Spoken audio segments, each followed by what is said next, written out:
You can win as long as you keep your head to the sky.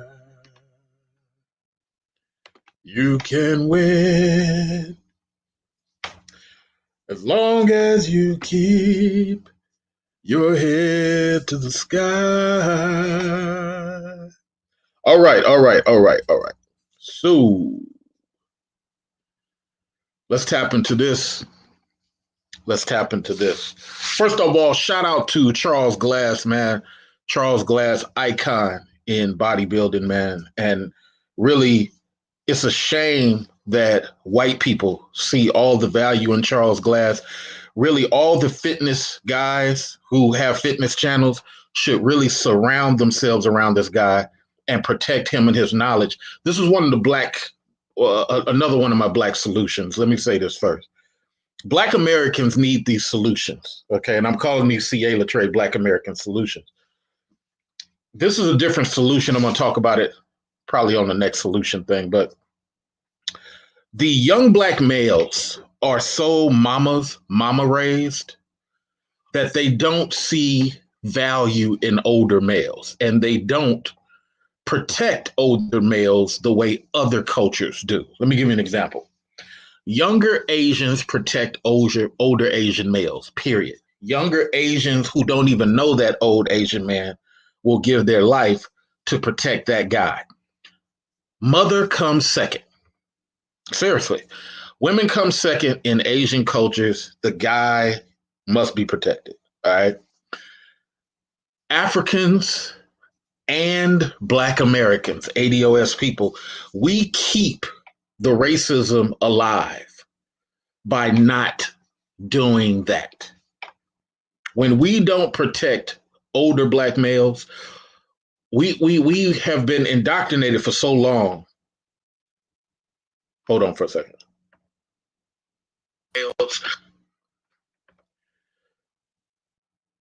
We have been indoctrinated for so long. Hey, real deal, did you get your connection fixed? Real deal, did you get your connection fixed? You can come up if you got your connection fixed. New World Order. I don't know if you were able to come up and speak, but we're talking about solutions. So the number one thing is Real Deal is in financial. Real Deal, wacky. Hopefully you can come up too. I'll send you the link. We gotta start understanding that the first solution I'm gonna get to, but I'm on the second solution now. I'll do a second video of this. If Wacky is working in engineering, Wacky needs to seek out the older black engineers and protect them. If New World Order is in hotel management, New World Order needs to seek out the older black men and protect them. Get all that knowledge and protect them. Real Deal Financial. This is a CA Letre solution, man. Because if I can get on the Africans, I have to get on the ADOS people. If I get on the Africans, I have to get on the ADOS people. Real Deal for Financial. If he's trying to do this, that, and the other, he needs to seek out people. Mosman, if he's working at the aquarium, he needs to go seek out the black aquarium people around the nation. This is my second solution. Black males have to stop winging it. You have to stop winging it because every other culture is on that patriarch stuff hard. Italians protect older Italians, men.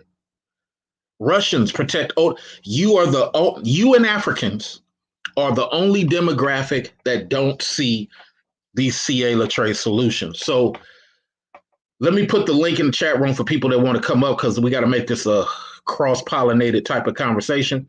Make sure that your connection is good. If not, I have to mute you if you keep borging or if you have a bad connection. Respectfully, you guys, come on.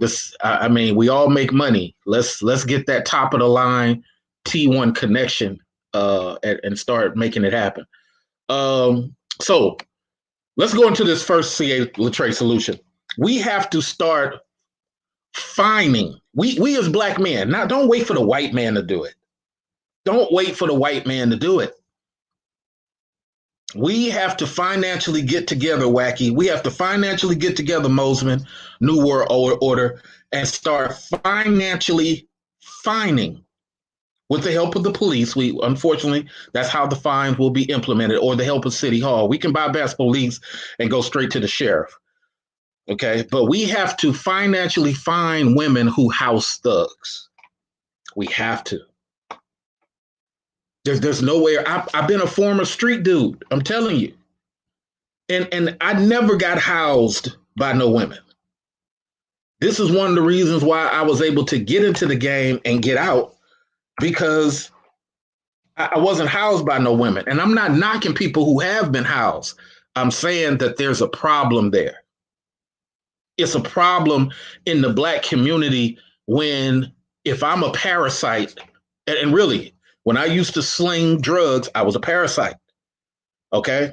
When I was a parasite, if I'm getting protected by women and all the, then guess what? The community can't grow. What if there were no young 16-year-old dope dealers? Let's keep it a buck. I'm from the streets. What if there was no young 16-year-old dope dealers? Guess what? Those families would have to kick their habit cold turkey, because they would have to travel outside of the ghetto up to Wall Street to get a fix, up to the business community to get a fix, because their drugs were only two places, either in the bottom or up there in the higher ranks. That's just what it is. So your mama may have gotten able to get off drugs if it wasn't readily available by this 12-year-old trying to buy himself some sneakers. Let's keep it 100. If I can get on these Africans, I can get on other people too. Oh, everybody's scared to come up now? Don't nobody want to click the link? Wow, okay. All right. I heard that. Nobody wants to hear, nobody wants to click the link and have this AD. See, sometimes it's okay when we're talking about the women or we're talking about Africans. Today I'm talking about we African Americans. I mean, let's keep it 100. In order for us to make it good for Wacky Son, Real Deal Financial Son, New World Order Son, Black males are going to have to start being more honest about what they're not doing. I was on a conversation earlier today. The brother was so angry. All I said was, you can't talk your way into change. Well, it don't matter. It don't matter because nobody wants to be down with it. Every time people are down with it, there's no movement because there's no money. Well, that shouldn't matter. It's not about shouldn't, sir. This world operates off money. We should have a Black YouTube by now. Message, we should have a Black YouTube by now. And we did when we had Black Planet. And we did when we had Black Planet. But we allowed women to make fun of Black Planet. And then the boys jumped in on making fun of Black Planet. Then when Mark Zuckerberg created Facebook, you all ran to the white man's product. I still have a page on Black Planet to this day. Just because it's Black. Okay, what's the emotionalism? Somebody educate me. What's the emotionalism? Let's stop the show. What's the emotionalism?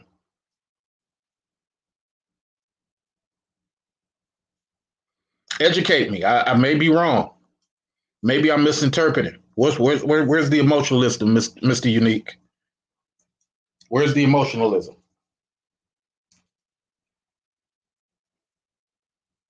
I'm still waiting for Mr. Unique to tell me where's the emotionalism.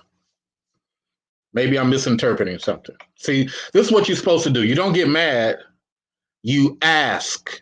And see, I misinterpreted. Mr. Unique said cats complaining with no solutions. See, notice what I just did.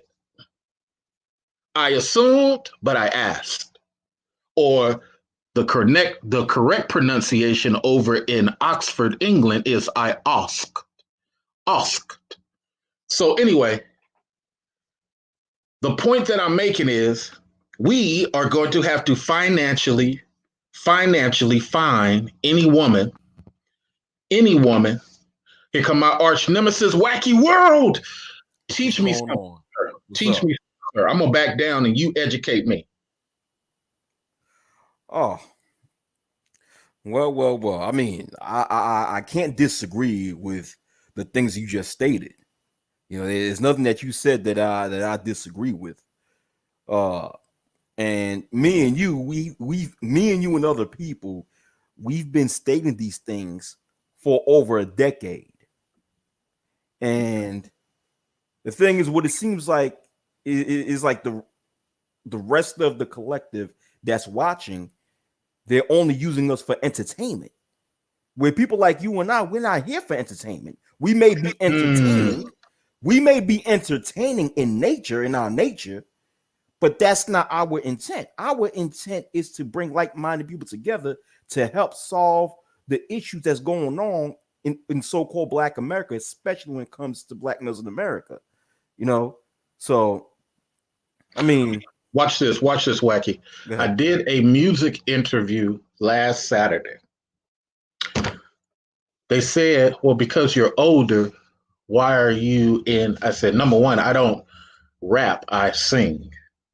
And I just happened to spit some poetic words with wisdom.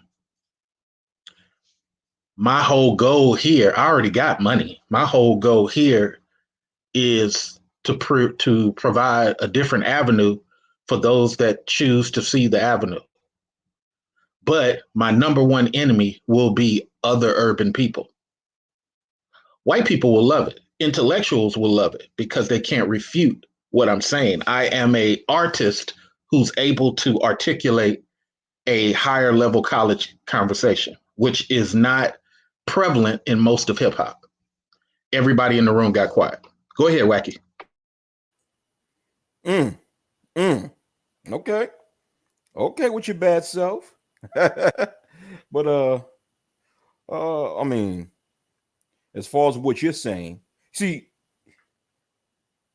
the thing is with the younger generation of Black America, like my age and younger, is that a lot of us don't respect or appreciate intelligence. We love buffoonery. Hated it. Yeah, yeah, we love buffoonery. And as a result of us loving buffoonery, we're not focused on solving any problems.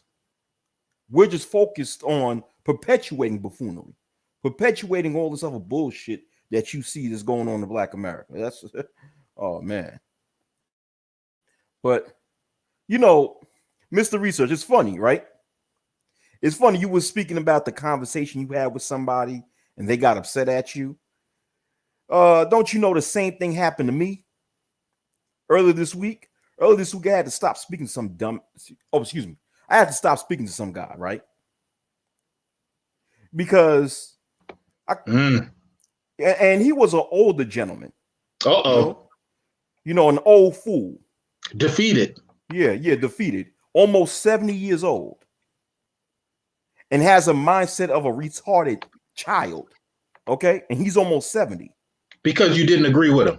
Yeah, basically. Wait. Everybody, before you hear this story Wacky's about to tell you, and I know Wack don't like being interrupted, but I just want to interrupt because it's really important what Wacky's about to say. Wacky is an older gentleman talking to an older gentleman about a topic, and the older gentleman forces Wacky to leave with this impression. Go ahead, Wack. Yeah. All right. So now this individual, I mean, to make it clear, an older gentleman. Well, I mean, a 20-something-year-old will look at me as an older. Anyway, I'm going on with the story, right? Okay. This guy, he was complaining to me about how a police officer gave him a parking ticket. But as he was telling me the details of the story, I come to realize that it was his fault as far as why the cop gave him a parking ticket. But because what happened, he's told me that he parked his car on front of the building that he lived in, right? But the thing is, that specific spot that he parked the car in, uh, it's a no parking zone. But he stated for his reason that where he lived is very populated, so it's hard to find parking, and he needed to quote unquote go to the bathroom. So he parked it for a minute to go inside of his apartment, use the bathroom, come right out, and define parking. Right. So he sounds told like me that, sounds like a personal problem. yeah, exactly, exactly. So when he told me now this, when he told me, what he told me is that as he parked, as he was coming back out of his apartment, out of his building to go back to his car to find parking, a police officer was already there giving him a ticket. So now he's crying to me. Hell no! Yeah. So now he's crying to me, telling me about how, trying to get me to sympathize with him, trying to make it seem like he's the victim and that, the cop is targeting him and what have you. But I told him, I said, listen, the cop's doing his job. And not to park there. wait, sir. Was there a sign or some paint or? Yeah, there was a sign there. There was a sign there. And he know there's a sign there. Hold on. I gotta put some comedy. You can't make this shit up. No. You can't make this shit up. I'm sorry, go ahead. Yeah. Yeah, you can't make this shit up. So I told him, I said, the cop's doing his job. And not to park there. So just next time, don't park there. Oh, no. I'm gonna keep parking there. Oh, hell no. If I need to go to the bathroom and it's hard for me to find parking and I got no choice but to park there, I'm gonna park there, go inside my apartment and use the bathroom or feed my cat, and then I come back out to the car and find parking. You can't make this shit up. You can't make this retarded shit up. Excuse my language. So I told him, okay, common sense, then if that's how you see it, then you're going to keep on getting parking tickets. And you just going to keep facing the headaches of trying to fight the ticket or trying to fight the case in court and what have you. Wait. I'm sorry. The officer did it because he's black. Basically, he was trying to. Yes, he was insinuating that. So then he was telling me, well, you don't know what you're talking about. I'm like, really? I'm like, it's common sense. If there's a sign over there telling you that you can't park there, but you park there anyway. So how is it that I don't know what I'm talking about? He said, well, there's sometimes there's been mitigated circumstances in which you're going to have to do something like that because of an emergency reason. I said, listen, the cop is not trying to hear that. You already know that. Cops don't give a damn. If they see you parking at a place where you're not supposed to park at, they'll give you the ticket. You know that. Now, mind you, Mr. Research, this same gentleman, as I use that word loosely, he just had his car for 4 months, right? And he already have 9 parking tickets. 4 months now. 4 months he only had this car and he already have 9 parking tickets. Wow. But he's too hard-headed to see that he's repeating the same problem that's just going to keep on giving him more and more parking tickets. Now, I'm sorry to be long-winded as I'm explaining this story, but basically the conversation ended in which I just had to walk away from him because he was being so belligerent that if I stayed and spoke to him, I was going to lose my temper. And the thing is, I was at the job, so I'm not going to lose my temper at the job. So I just walked away from him, But I come to realize he's an old fool,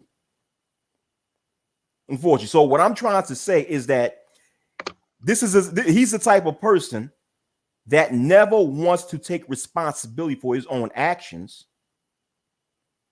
and at the same time keep repeating this, keep making the same bad decisions that's going to give him bad consequences. Let me segue. Let me segue into the title. I'm gonna let you finish. Prepare your 30 seconds, but let me segue in the title. And the title, gentlemen, is Solutions. This type of behavior cannot be supported amongst the big balls, big penis carrying black men. We can't run with that. That's vagina. Those are vagina moves. Those are vagina moves. Yes. If you want solutions, gentlemen, we got to start holding the bastards accountable because they're hyenas at this point. Okay. Now we're gonna let Wacky finish up, but I want y'all to know the title of this. We got to start financially fining any woman who houses a thug. Seriously. In order for this community to change, brothers, in order to get back to the warriors that it used to be in the 60s and the 70s, gotta stop coddling women and gotta stop coddling these vagina type of men Wacky World is talking about. 30 seconds, Wacky World. Go ahead. All right. Basically, what I'm trying to say is that this is this mindset that a lot of our people have. The mindset in which we don't want to hold ourselves accountable for our actions, and we don't want to hold other people in our community or the lack thereof accountable for their actions. Thus, the same problems keep perpetuating over and over and over again. So, and me, I'm about solutions, man. I can't stand this victim-minded nonsense, but y'all got the mic. Go ahead. Absolutely. So, on that note, here's the solution in the case of that brother. Wacky did what he was supposed to do. He talked to the man like a man. He didn't join him in his pain. He didn't join him in his complaints. He didn't just crap on him just to be crapping on him. What he said is, bruh, you know that's what it is. If you want to change that, gentlemen, here's what you do. You contact. Why does C.A. Letre know all these solutions and many black men don't? I just don't know. You contact your district representative. You know why you don't know who your district representative is? And I say this respectfully because you're living in an apartment and you don't give a fuck to know. But when you have an actual house, now that shit matters. Because if you want to complain about the trash, you contact the district rep. If you want to complain about bike lanes, you contact the district rep. If you want to complain that the street sweeper didn't sweep in front of your house, you contact the district rep. You don't go down to City Hall and start running your mouth. You contact your district rep, the person you voted for every 2 years. Mosman, where did I get it wrong? Well, you didn't get anything wrong. Also, salute, gentlemen. Happy Thursday. Yeah, happy Thursday, or at least still Wednesday for you, Mr. Research. But you didn't get any of it wrong. And as a person who lives in an apartment, I'm offended, LOL. But you just wolf away from men and women alike. You really just wolf away. But apparently you can't really do that because the weakest links tear us all down. So it's like, what do? You kind of just put them in the pit and shoot them, comedically speaking. Hey, like I told people, before you start coming around, I used to tell people who were fans over here, because my other channel is like 4,000 subscribers, 5,000 subscribers. But I tell people all the time, if we had to go to battle, I understand how war is. A lot of people, I would slit them in the side of the belly before the battle even started, because I know how they're gonna get down once the blood starts pouring. You can't go to war with people who might switch allies. But go ahead, Mosman. Wow, that was something to think about. You can't go to war with people who might switch allies, because that's real. That's real, because you may think you're going in with 50 solid people, and you're probably coming out with about 5 of them running away from an army of 25. But anyway, it's really about us young cats putting a premium on intelligence collectively. It really just depends on how many of us are willing to, I don't know, take charge and make the image of intelligence awesome. Like, for example, you're making me want to start watching The Bachelor. But like you said, a few streams ago, back in the 80s, how it was just cool to just do your own thing as a black cat. That's sort of how I've always lived. And I think I've been oblivious to a lot of maybe overt or covert racism. Like, honestly, and I say that because I honestly just do my own thing. Like, your problems with me aren't my problems. Well, let me interject, and we're going to go back to Wacky. Let me interject. The reason, though, Mosman, Wacky and I have shed blood and the uncles before us to make it possible for you to be oblivious. Because see, before, when you used to walk out of your apartment, white folks used to say, "Hey, nigga," just because you was walking toward the bus stop. White folks used to push you around if you were in a suit. Uh, when that stopped happening, police replaced those white people and just start harassing you at the bus stop coming out of your apartment. See, now you Gen Z guys is safe. For the first time, and we about to let Wacky tell you, for the first time, it's safe. You got to remember, 80, 88, 86, we had Reagan. He's the one who came up with the idea of private jails. I'm going to lock up Mosman every time he comes out of his apartment to go to school because I legally can hold him for 72 hours. And if he gets into a fight while he's in there, I'm going to charge him with something else to make him stay a week.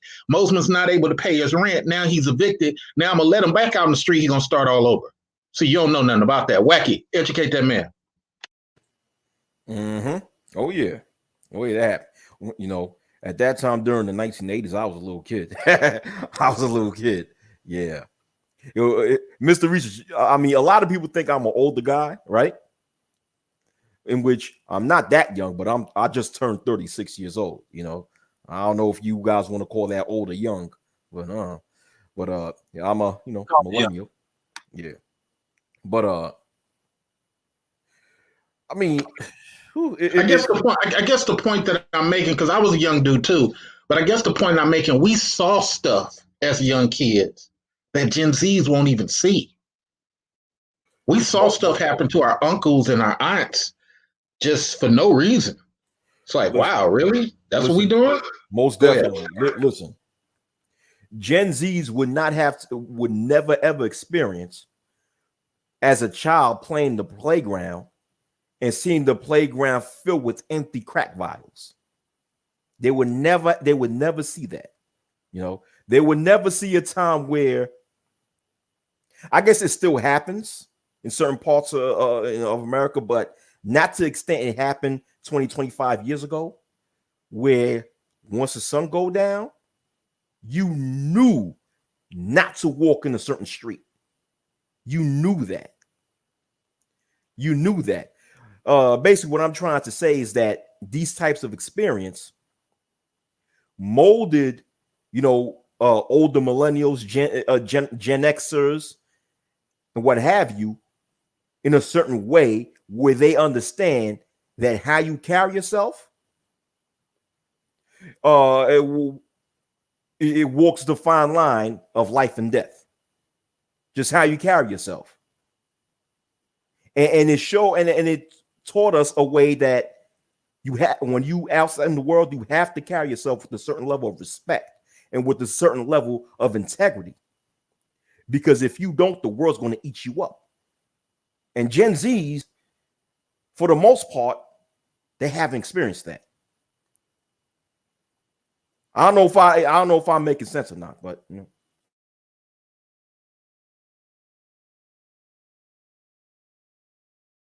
Is he making sense, Mosman? I think so. It's just a different time. It really is. You may have a brain aneurysm at this comment, but to me, it's just like, why is everyone I guess everyone in this example, I guess being white people, but why are they in other people's business? Just like live your life, man. Well, I think people are in other people's business because Blacks don't want to acknowledge everybody is monolithic. So people are in people's business. Black women are in your business because they're in the thought process that women is their ultimate goal. Their ultimate goal is not the progress of children. That's a third goal. Women is their first goal. Their personal attributes are their second. Children are third. We got proof of this because children are out everywhere. Let's put it on the black man. The black man's penis is his number one goal. Whoa, did I say that? Yes. That's a real thing. Because if the black man's penis was not his number one goal, he wouldn't put himself in such penis-like situations. I screw more than most of y'all. But guess what? I ain't trying to bust no nuts in no chick. I will ride a chick down, walk away, and be happy with the fact that I rided her up. Not even really stressing busting. Not with her. Maybe one of my personal female friends, but not with her. See, there's a thing that black men have to start realizing about themselves. Let's be honest. Let's look at the manosphere, for example. I'm not trying to be arrogant. I'm really trying to help. It's sad. What I'm about to say sounds arrogant, but I'm really trying to help. Black males have to be more honest with the fact that you want to work for the white man, but the white man don't respect you working for him. He respects you outthinking him. Let me say it again. The white man don't care if you punch in a clock. He don't. The white man has more respect for you that you're mentally competing with, that you're outwitting him. White people are not as racist as people think. They are classism type of people. I agree.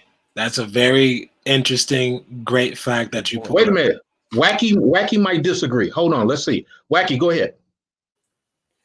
Good point. Good point. They do respect those who outthink them and who's able to compete with them on a mental / intellectual level.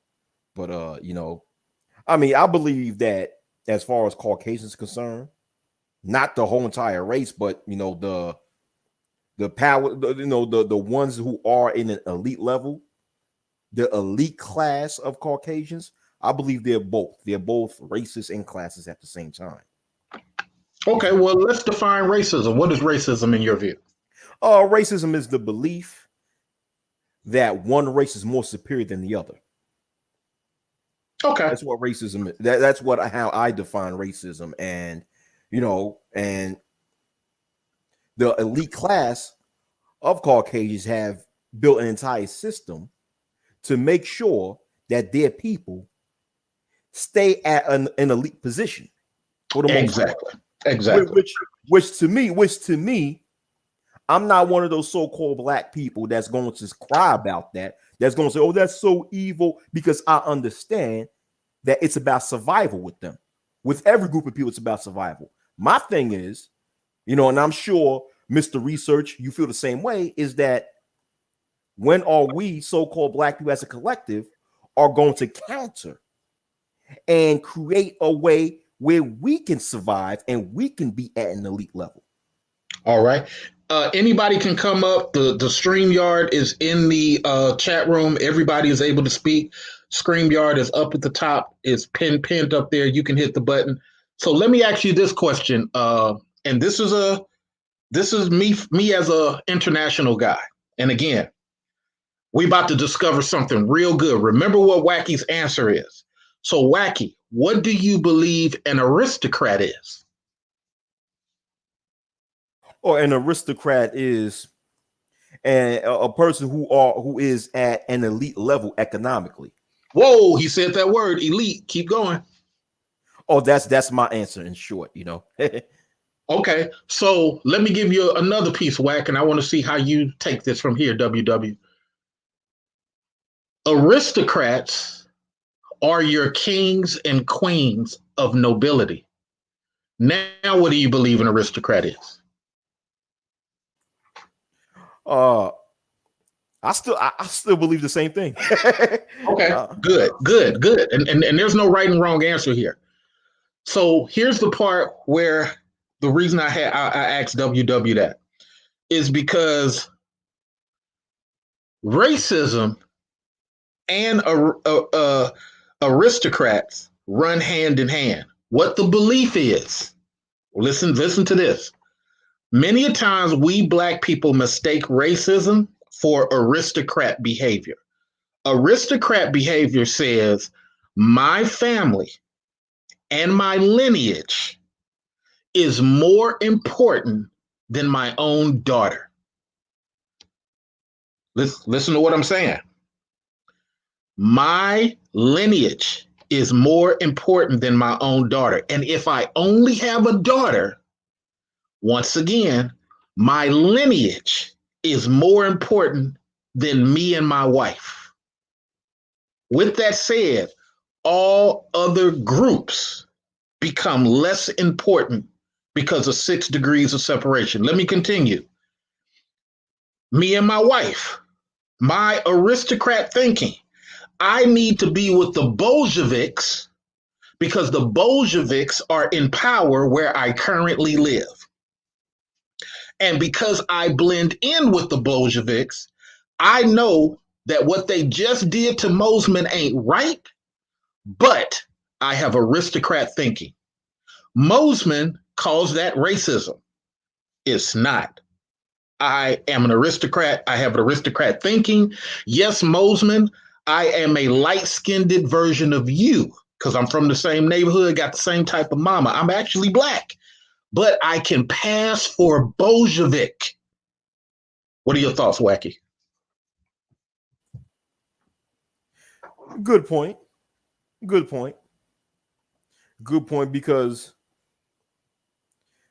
I'll just take the example that you use, as far as a person who can be mistaken for a Bolshevik, who looks like a Bolshevik, and who's trying to get in with them because they have an aristocratic mindset.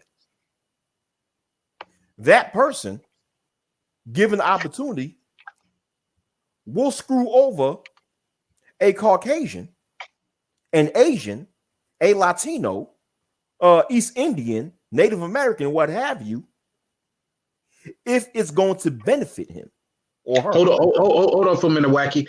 I got to pause the show. Our chat room people and the people listening are not respecting the show. So we're going to pause about 30 seconds to allow 7 people to hit the like button, because this is too much good information for the disrespect that we're getting on the thumbs up. So pause that for a second, Wacky, and Mosman, you'll be able to talk right after Wacky. 30 seconds, gentlemen.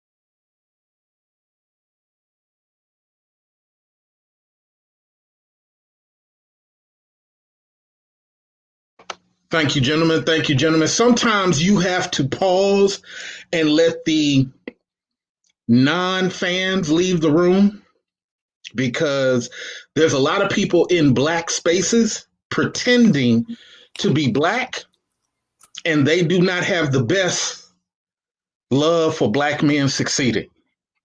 And we got to start realizing, I have caught Israeli dudes over here with black faces. I have caught Indian dudes over here with black faces, a dude from Turkey. So this is a real thing. Wacky, go ahead, 30 seconds, and then we're going to move to Mosman. Now, what I was stating that is that, the person the example that you're speaking about, in which you're correct, that specific example would not be a racist. It'll be a person that I would consider, like you said, a one with an aristocratic mindset or a classist, because that person will screw anyone in if he or she believes that screwing that person is going to help him move his way up in the class ladder. So in that predicament, yeah, I'll say that's an aristocratic mindset. And yeah, and some so-called black people would mistake that for racism, because although I believe that there's differences, there's this nuances, and a lot of so-called black people don't understand the different nuances. So that's all I have to say. We're going to come back around to you, Wacky, but right now we're going to go to Mosman, and right after you, we're going to Bo. So Bo, please be prepared with your answers. So, Mosman, see, here's the thing. When I learned about this aristocrat thing, I was like, wow. So it really ain't racism for a lot of people.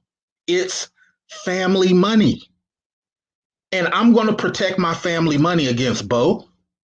I'm going to protect my family money against wacky work because they're not operating the way I'm operating. One of them might be close to how I operate, but he willing to risk his whole fortune behind some chick behind the garbage can. And this is the problem that happens when you're trying to leave a legacy for your kids versus letting your kids wing it and letting your grandkids start over and letting your great grandchildren start over. It's a total different concept. I come from a lineage concept. So I'm from the hood, shot the gun, sold the dope, pimped the girl. But all in all, that's how I was able to get out of it because I always had the lineage mindset. I'm not here to have fun. I'm not here to be happy. And unfortunately, white people, many a times, are pretending to be white. Shout out to the French people.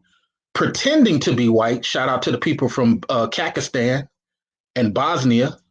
Pretending to be white. Shout out to the people from Turkey.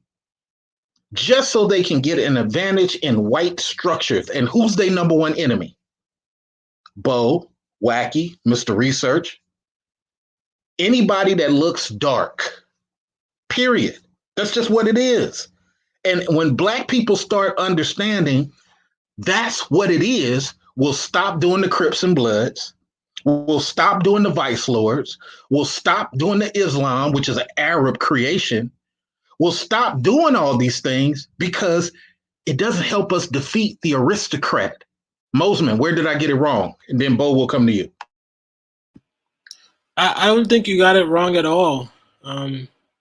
There's a lot of emotionality when it comes to our people and trying to figure out why these things happen to us when we can really just choose not to deal with the other races and be with ourselves. It's something's not clicking, and it might be an emotional thing. It might be something that's the fault of our. No. Let me interject. Here's what's not clicking. Melanated people don't teach the Mosmans of the world when they're born.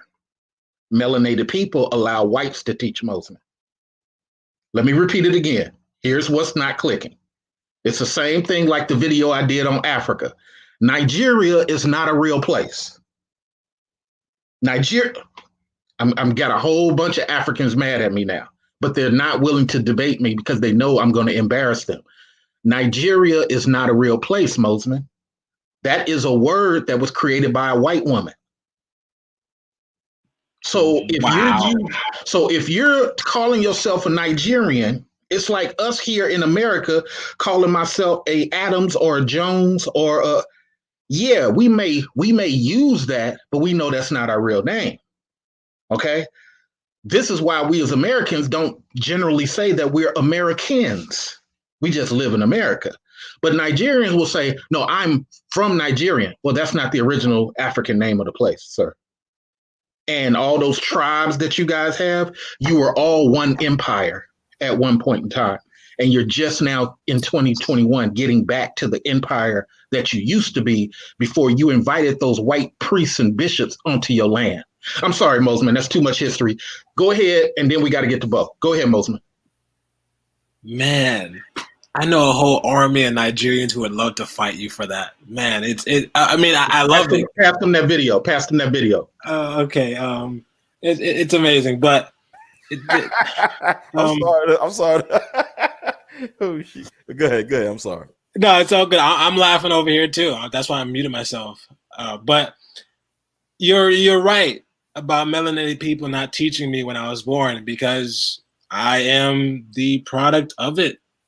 There's just so many things that I remember looking back on when I was 10, 7, 8, 13, 14. I'm just like 30 seconds. What was I like? What could have have been what can I have been taught during this time? I'm just dumbfounded. I'm here to listen as well, so I'll pass. Okay, let me go to my arch enemy, Bo, because Bo is always against me. You can't make this shit up. No. Okay. All right. So Dang, let's go to my number one. Let's go to the Joker, Jack Napier. Come on. No, I say that out of love. I actually like the fact that you say the things that you say, because the whole point is to help the community. And I can't be right all the time. I need pushback. And I want to help people and I want us to grow. But the problem is I can't go to war with everybody.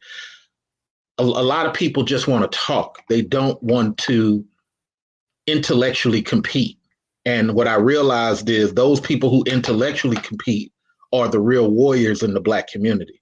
Service workers are just not there. But forget, that's another topic. We're going to stick with here. What have you heard thus far that you disagree with? Where did I get it wrong? I disagree with the fact about Nigeria. Not that what you were saying was wrong, but I think most Nigerians agree with you if you talk to actual Nigerians in real life. Like, I don't think any Nigerian would debate the fact that that Nigeria, like you say in your video, quote unquote, Nigeria isn't a real place. Like, I think they all pretty much agree to it. And if you look at the political landscape in Nigeria right now, you know, that's something that they're fighting against as far as trying to restructure and break up some of those, go back to those original, I guess you could say borders.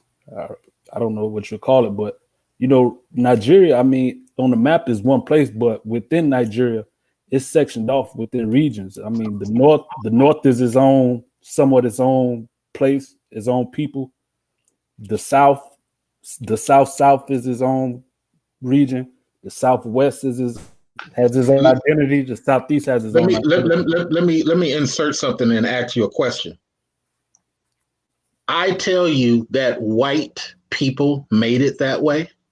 And my proof is that 1421, it was all one place under one king. Go ahead. What are your thoughts? That's correct. Yeah, that's an actual fact. Because if you look at the history of Nigeria before, Frederick Luger, before he coined the term Nigeria and well, actually, he didn't. He didn't. It was a white female journalist who coined the phrase, and he was told to use it. Go ahead. Okay. Well, before all that was said about, the North, to Caliphate and all, was completely separate from the Yorubas and the Igbos and the Benin Empire. I mean, these were all different empires. You had the Benin Empire, the Yorubas, the Igbos, the houses to the north, the Fulanis, the south. You had the Delta and the Delta region. So it wasn't just one place. Okay, so you're saying it wasn't one place. Okay, so it wasn't one people. It wasn't one. Okay. People. So you're saying it definitely wasn't one place because just before he made those statements, it was separated into two halves. Am I correct? Nigeria is separated in way more than two halves. Okay, now I'm confused. What is your statement before? Because you're making a statement. You're making Nigeria was one place before the white man came, and I'm saying that that's factually incorrect. Okay. But you had many different empires that encompass what is today present day Nigeria. Okay. And you had many that encompassed. Am I correct? Yeah. Okay. So who were they in the 14th century? You had the Igbos in the east, you had the Yorubas in the southwest. In the south, you had whatever those are, those people in the Delta. You had the Nupes in the central region. You got different empires. Okay, so while Wacky speaks, I'm going to go ahead and pull up this map so that you can disagree with this map. Go ahead, Wacky. What's up? Can you hear me? Yeah, I'm putting up this screenshot. Yep. Okay. Dang, because I never knew this, what you just said. So I did a quick search on it, and it said profile of Flora Shaw, the woman who coined the name Nigeria. Flora Shaw has been described as the mistress of Lord Lugar. Also, she was a side chick, a Briton who presided over the leadership of the Nigerian state before independence. So hold on. Damn, not only is a Caucasian female credited with naming the country Nigeria, but she was a hoe. Damn. Credited with naming the country Nigeria, but she was a hoe. Well, I did say a prostitute named your country. I did say that in my video. Oh, damn. Mosman, make sure you tell your Nigerian people what I said. Oh, can somebody mute their YouTube? Well, they're gonna fight me because they can't find you. Oh, just give them my email. I'll make it easier on you, man. You got my email. Just give them my email. Here, don't get mad at me. Contact this guy. What do you say to that, Bo? What is there to say? I mean, I don't think anybody that to the origins of the name Nigeria. I don't think you'll find a Nigerian that would disagree with who named Nigeria. I've never seen that being a subject of debate. It's documented that the British coined the name Nigeria. I don't really see the No, not the British. That particular woman. You're changing facts again. That particular woman named Nigeria, not the British. What are your thoughts? Was she a British? Was she British? I'm not sure. I'm just asking. Was she British? No. What do you think about that woman? I have no thoughts on that woman. I mean, she's irrelevant. So you agree that she named Nigeria? I don't. If she did, she did. I don't know her. Well, what do you mean you don't know her? He just showed you the information. Okay. If she's the woman that named Nigeria, then she's the woman that named Nigeria. She's still a British woman and coined the term under the flag of Britain. So I mean, it's really okay. So really you want irrelevant. to take? Okay. So what? So it's irrelevant to be specific that it's her, and it's more relevant to put it on all of the Brits. Well, what she did was under the command of the British. I mean, she named it for the British. Okay. So here's the thing. And I'm not, everybody got their way of doing what they're doing, but what you're doing is you're changing facts even in light of the facts that you see. So what you're trying to do is pontificate that because she has a lineage to Ireland, then it's the Irish people that changed it. Well, if we go down that route, then people like Mosman won't have the specificity of facts. He'll listen to you as the teacher and start thinking that Britain did it and not even know that this woman did it. Do you not see that as a problem, not being specific and detailed and using other variations of truth? Do you not see that that's an issue Well, I don't for a Mosman? I don't necessarily see the significance of it being this specific woman, like more so than I do just seeing it being the British. So if she was a Portuguese woman and she named it in the name of Portugal, then I mean it would be Okay. I mean, okay. There's no saying, right or wrong answer. There's no right or wrong I just answer. don't see the significance in it of the fact that it's a specific woman. Okay, let's ask Mosman. Mosman, if you're a young child trying to learn, which one is more better for you to learn? And please don't agree with me just because I'm the host. I mean, if Bo is more right, Bo is more right. But which one is more better for you? If Mosman? Young child, more right. I would prefer to learn the truth from the source. Explain in detail, please.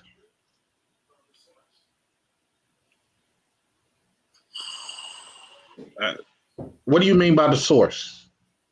Like not the narrative and what actually happened. Like, for example, I didn't know that white woman named Nigeria. I've never known that at all. Okay, I see the point. Okay, so you take neither one. You like point me to the source. Okay, that's valid. So and I suppose in what Bo is saying is valid too. If she's from Britain, therefore the Britons did it under their whatever the case may be, under their time or lineage or whatever the case may be. So yeah, that's a good point. Shout out to Bo for challenging. Shout out to Mosman for confirming. Shout out to Wacky for putting it up. Let's go to the first part of Bo's question. In regards to the land they called that the white woman named. So, what is the kingdom of Nari, Bo? Tell me. What does You're reading it. It's there on the screen. What's the kingdom? The only reason I'm asking you is because sometimes you avoid what's written. So I just want to see if we're on the same page. Wasn't this the kingdom of Nari? Igbo land? The land of the Igbos? Okay. So that's what it was before white people came around. Do you disagree with that? But I would assume it still is the kingdom of Nari. Right. So before earlier you disagreed and said that it wasn't, it was always broken up. Yeah, but the kingdom of the Nari is not Nigeria, the totality of Nigeria. That's just a specific part, because it's telling you it's Igbo land. It's the southeast region, which is considered Igbo land in present day. It doesn't encompass the north. It doesn't encompass the southwest. It doesn't encompass the south-south. It doesn't encompass central Nigeria. It just encompasses southeast Nigeria. Okay. And what was the land called? If it wasn't Nari, what was the land called before during the time of Nari? I would assume Nari. Exactly. So you just countered your own argument. How? You just said you would assume Nari. If you're talking about the kingdom of Nari, if we're talking about the Nari, do you understand how big? Do you understand how big Nigeria is? I do. And how many kingdoms existed within that? So at the same time, when you had the kingdom of Nari in Nigeria, you also had the Hausa kingdoms. You had the Fulanis. You had the Yoruba. There was no Fulani. There was no Fulani when there was Nari. You don't believe that the Sokoto Empire and the Fulanis existed back then? I believe they existed. I don't believe they was in Nigeria. There's no evidence that shows that. So when do you believe that this existed? Because what his name, Usman Danfodio, existed in way before 1911. Well, right now I'm pointing you to the 10th century. Okay. So the 10th century would be something like 1100, a little bit late 1000. And the House of Kingdom was thriving at that time. What House of Kingdom? The Hausa. Okay. Yeah, the House of Kingdom was thriving at the same time in northern Nigeria. So in the 10th century, there was the House of Kingdom. Okay.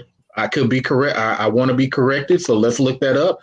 The whole point here is learning. So I'm going to look this up while other people talk. Wacky, it's your turn. What are your thoughts? As far as this topic is concerned, to respond on what Bo and Mr. Research was debating about a few minutes ago about getting to specifics, it is important to get into the specifics, because you'll never know the truth of a particular topic unless if you know exact and specific details of that topic. That's the whole point when it comes to researching the facts, the data, the proof of or the point of data is to specifically prove something is true by giving exact details. So it is important to know the specifics. So when it comes to this topic about the naming of Nigeria, it is important to know that it was a female journalist who coined the phrase Nigeria and not just the British government themselves. So are you saying that this woman is more influential as it relates to Nigeria than Frederick Lugard, since she was his mistress, but she can't name? Does that make her more relevant or influential than Frederick Lugard? Well, it would make her more relevant as far as the topic of who named the country, because she's the one that made up the name. Fred did not. Lugard did not. Lugard will be forgotten while her name lives on because she named the place. Yeah, she named the place. So do you disagree with that, Bo? So you're saying that Frederick Lugard will be forgotten in the annals of history as it relates to the British Empire in Nigeria? And no. Now you're changing it again. Now you're changing it again. Hold on. Let me tell you something. Let me say something. No. What we're talking about specifically is the topic of who named that country Nigeria.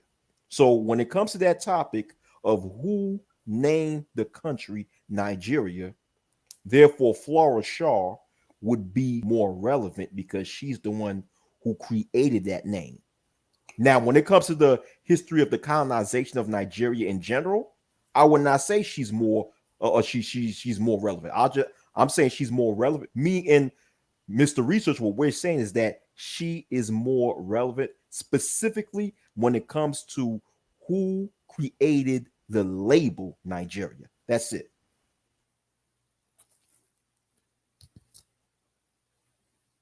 Mosman, what are your thoughts?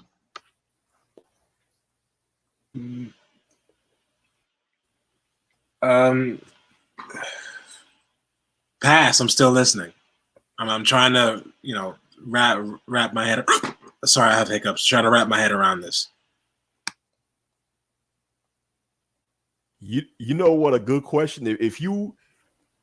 This question I would ask a Nigerian, and that would definitely start a fight.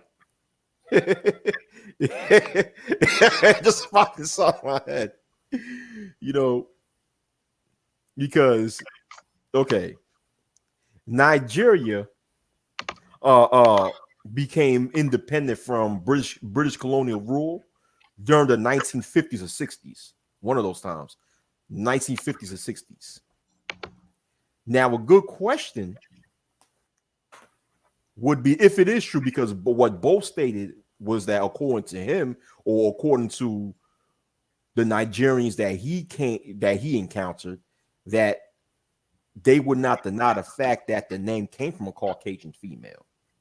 So a good question would be, a good question to a Nigerian would be, being that Nigeria became an independent republic during the 1950s or 60s, whichever, how come Nigerians agreed to keep that name that was created by a Caucasian female instead of changing the name?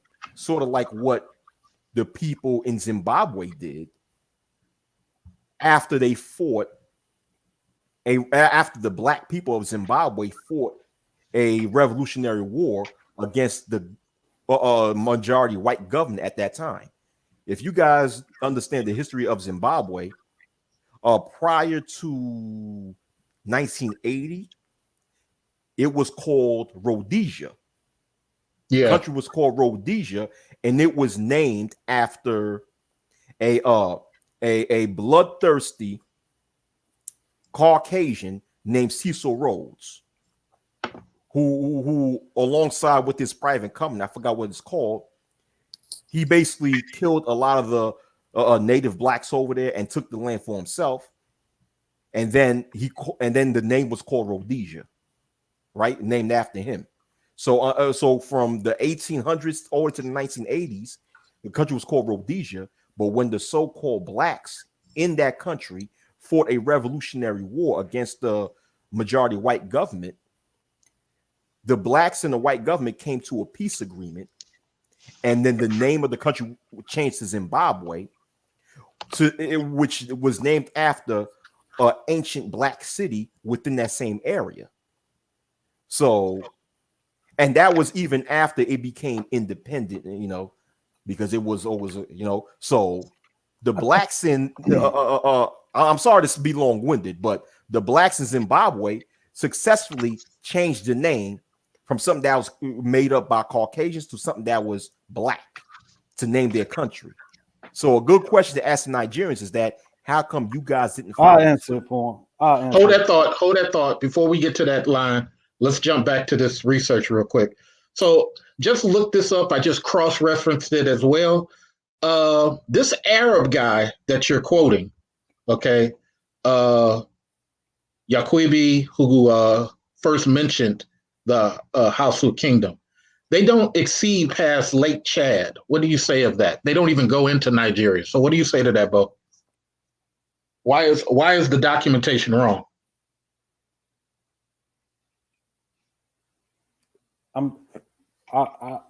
What are you saying? What are you saying that they don't go into Nigeria? The Hausa Kingdom that you mentioned does not exist in Nigeria at this timeline that you spoke about, Nari. They did not exceed past the landmark Lake Chad. Can I say? I'm sorry to No. Hold up. No. Give Bo the floor. I think you need to do your research. I'm on the research right here, sir. Because the epicenter of the House of Kingdom was in Kano right now. Kano right now? Kano, which is on the, what do you call it? It's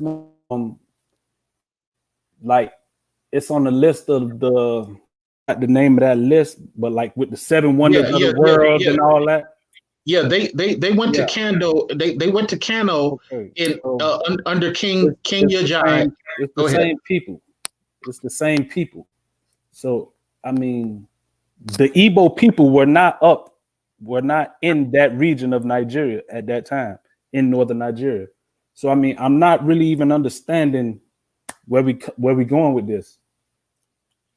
Well, because I'm looking at what you pull up right now, and it says that, and it's telling you that they were in the regions of Katsina, present day Katsina, and everything else. So I mean, Kano. So I mean, I don't know what point you're trying to prove. I mean, I don't think it's debatable. I think you're not paying attention. I think you're not paying attention because you're so involved in your speech. The timeline is what we're talking about. Go ahead. You have the floor. So who were there? So it was empty. No. You're disagreeing with the timeline of Nari. So help us out.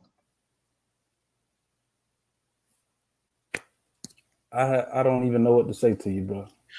Whatever. You know why? You know why, Bo? You know why, Bo? Because your speech doesn't match your detail, and I say that lovingly. Your speech doesn't match your detail. I'm not in disagreement that they didn't ultimately get there. That was never my disagreement. See, that's why I said you changed the whole narrative. I don't disagree with you on that. So it shows here under King Yajai, they got there in the 1300s. That's way after. That's way after the 10th century. Way after the 10th century. So how are you in disagreement with the timeline? That's my question to you. You have the floor, Bo. I don't even know the significance of the timeline because you brought up a group of people that didn't inhabit the area in which they're in. So, I mean, you brought up a group of people that was in a completely different region of the country to try to prove a point of which I'm not exactly sure of. I brought up Nari, who you said is a completely different part of the country. And your counter was that the Hausa were in the country at the same time of the Nari. Am I incorrect? I would assume they were. Okay, so your assumption is wrong because the timeline states they don't get in there until 1300. So why are you making statements that you don't have the detail for? Because what you're talking about you're saying that they brought in. It says Islam was introduced in 1349. That's what the information you got. It says Islam was brought to Kano in 1349 through 85 to a group of people that were already in Kano, that already inhabited that group. So before 1349, the houses were they weren't Islam have been brought to them yet. That's what the information you're saying says to me. So Islam was brought in 1349 to the house of people who were already there practicing their own indigenous religions. Okay. So you're saying the house of people. That's what this says. Okay. So you're saying the house of people were there in Kano. Okay. So just educate me. Who was, again, I might be wrong, but what I don't understand is people talking in general, which is what you're doing. Can you tell me who the king was at the time that they were in Nigeria? Because when I pull up Kano, I need to be able to see that Hausa was in control and not Nari. My brother, right here, according to the information that you got up here, it says the House of Kingdoms were first mentioned in the 9th century. If you go back the way you said, by Yakibi in the 9th century. True. So to your point earlier of whether or not of the Neri Empire, whoever the kingdom in the 10th century, I said the House of Empire were already in the north. But you said they were already in the north. Okay, I don't have any evidence. You just had the evidence on your screen, my brother. Go back. No, that's in. Go ahead. Back. Where does it say? The House of Kingdoms were first mentioned by Yakibi in the 9th century, and they were by the 15th century a vibrant trading center competing with the exactly. Okay. So they were in the 9th, and by the 15th century they were competing with the Mali Empire, which was and I assume Mansa Musa, the empire that Mansa Musa left behind. So I'm trying to see where we're going at, my brother. Where's your evidence that they were in the north? It's telling you. Yeah. I mean. Okay, you're lying at this point. So there's nothing here. There's nothing here that says it was in Kano. The first mention of Kano is 1300s. I'm giving you 1300s. There's no mention of Kano other than that. All right, my brother, you're right. No, even here it says you're right. Okay. No. It's just that. You're right. I'll be quiet. You tell me when I can speak. I'm saying you're right. I'm done with it. You're right. It even says here.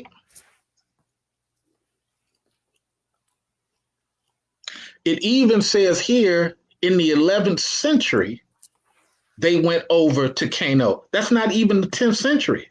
So how can it be a conquest in the 11th century if your claim that they were there in the 9th? You're right, my brother. No, really, educate us. Because what happens though, right. I just told you you're right. You're trying to shut me up by saying I'm right 8 times.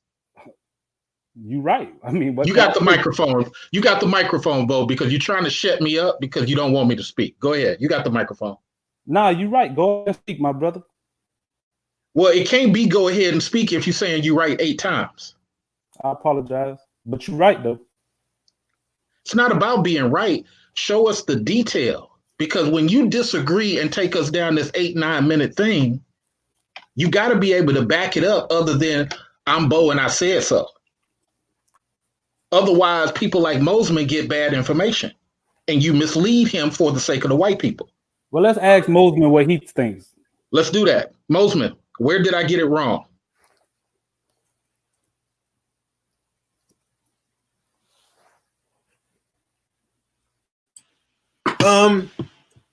I don't think you got it wrong at all. I mean, you're bringing out facts. You said you cross-referenced them.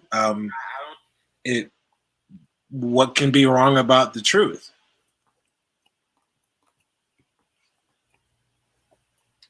Everything seems to line up. Find something to disagree with me with, please. I mean, just anything. What in my presentation is somewhat off? More so both side. What?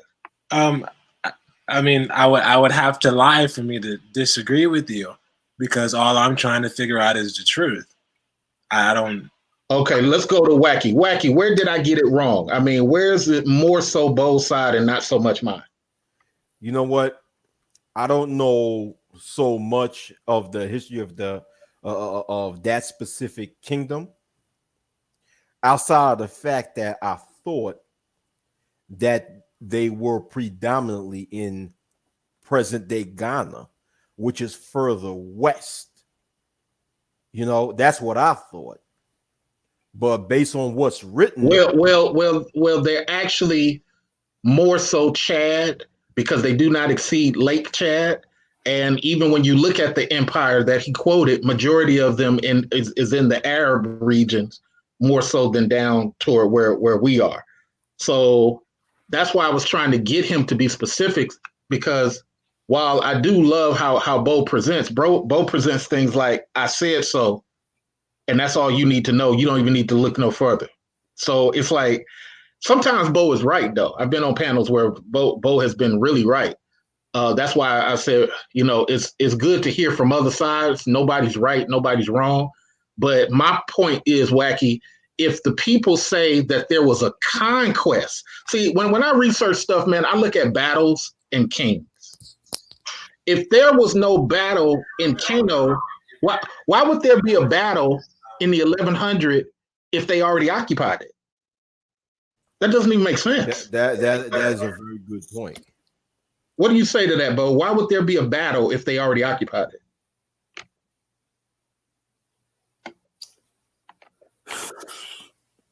Do you not believe that it was other kingdoms and other things going on at that time? Respectfully, I got to be able to see the kings or read about the kings. I can't go off maybe, could be. No, I'm just saying, like, understanding of history. I mean, there were many battles in history amongst kingdoms, within kingdoms, against different kingdoms. So, I mean, I'm not True. really. And they always named those kings or named those princes. Okay.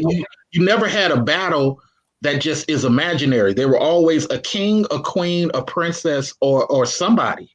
And if you don't have nobody, then it's kind of like, you had ISIS. ISIS was not truly a kingdom. That was a group of people. But if the history books go down to say Mahmoud Abdib was the leader of ISIS, then yeah, someone centuries later can swear up and down he was a king in the western part of Iraq, when actually he wasn't. He was just a band of marauders. But go ahead. I totally agree with you, my brother. I only say that, Bo, because I compete against white folks against this history crap. And I can't go to them with, well, don't you believe that there was other kingdoms at that time? They're going to laugh. I need to be able to quote a king. I need to be able to quote a timeline.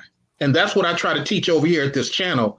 Let's not mislead people on things that are not specific, because at that point, it's a speech. You can't compete against a white person with, well, obviously there was people in that area.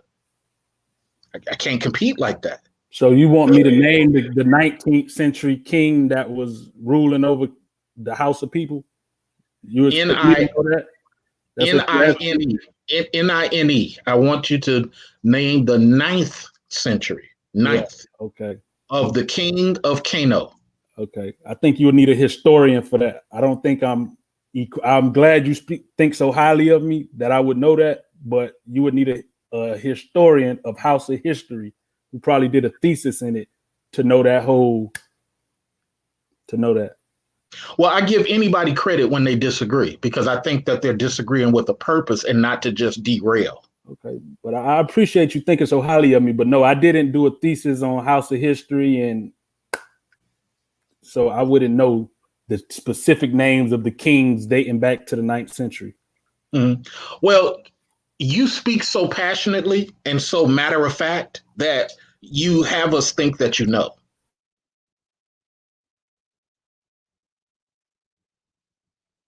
You're so finite in your knowledge, we actually think that you know. So if I start talking about what state are you in, Bo? Hello? You okay, Bo? I'm not getting you upset, am I? Oh wow. Okay. Wacky? I'm here. I'm here. What's up? No, I'm I here. was what state are you in, Wacky?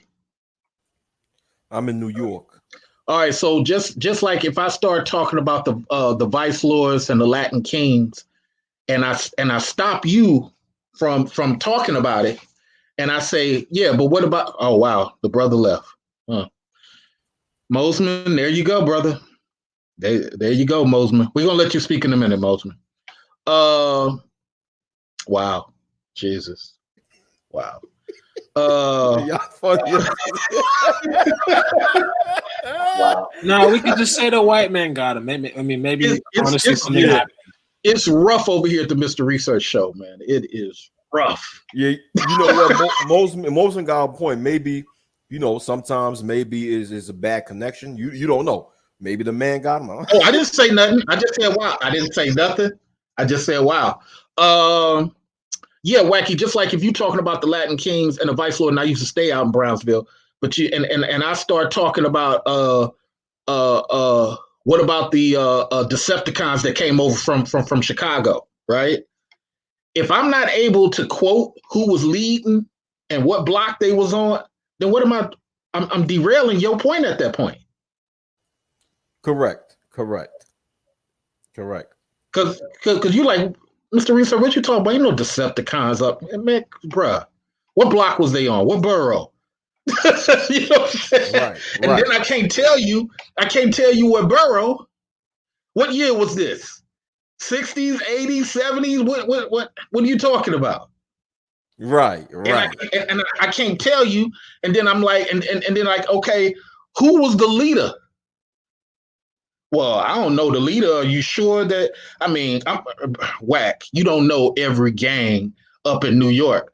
A true up north dude knows virtually every gang.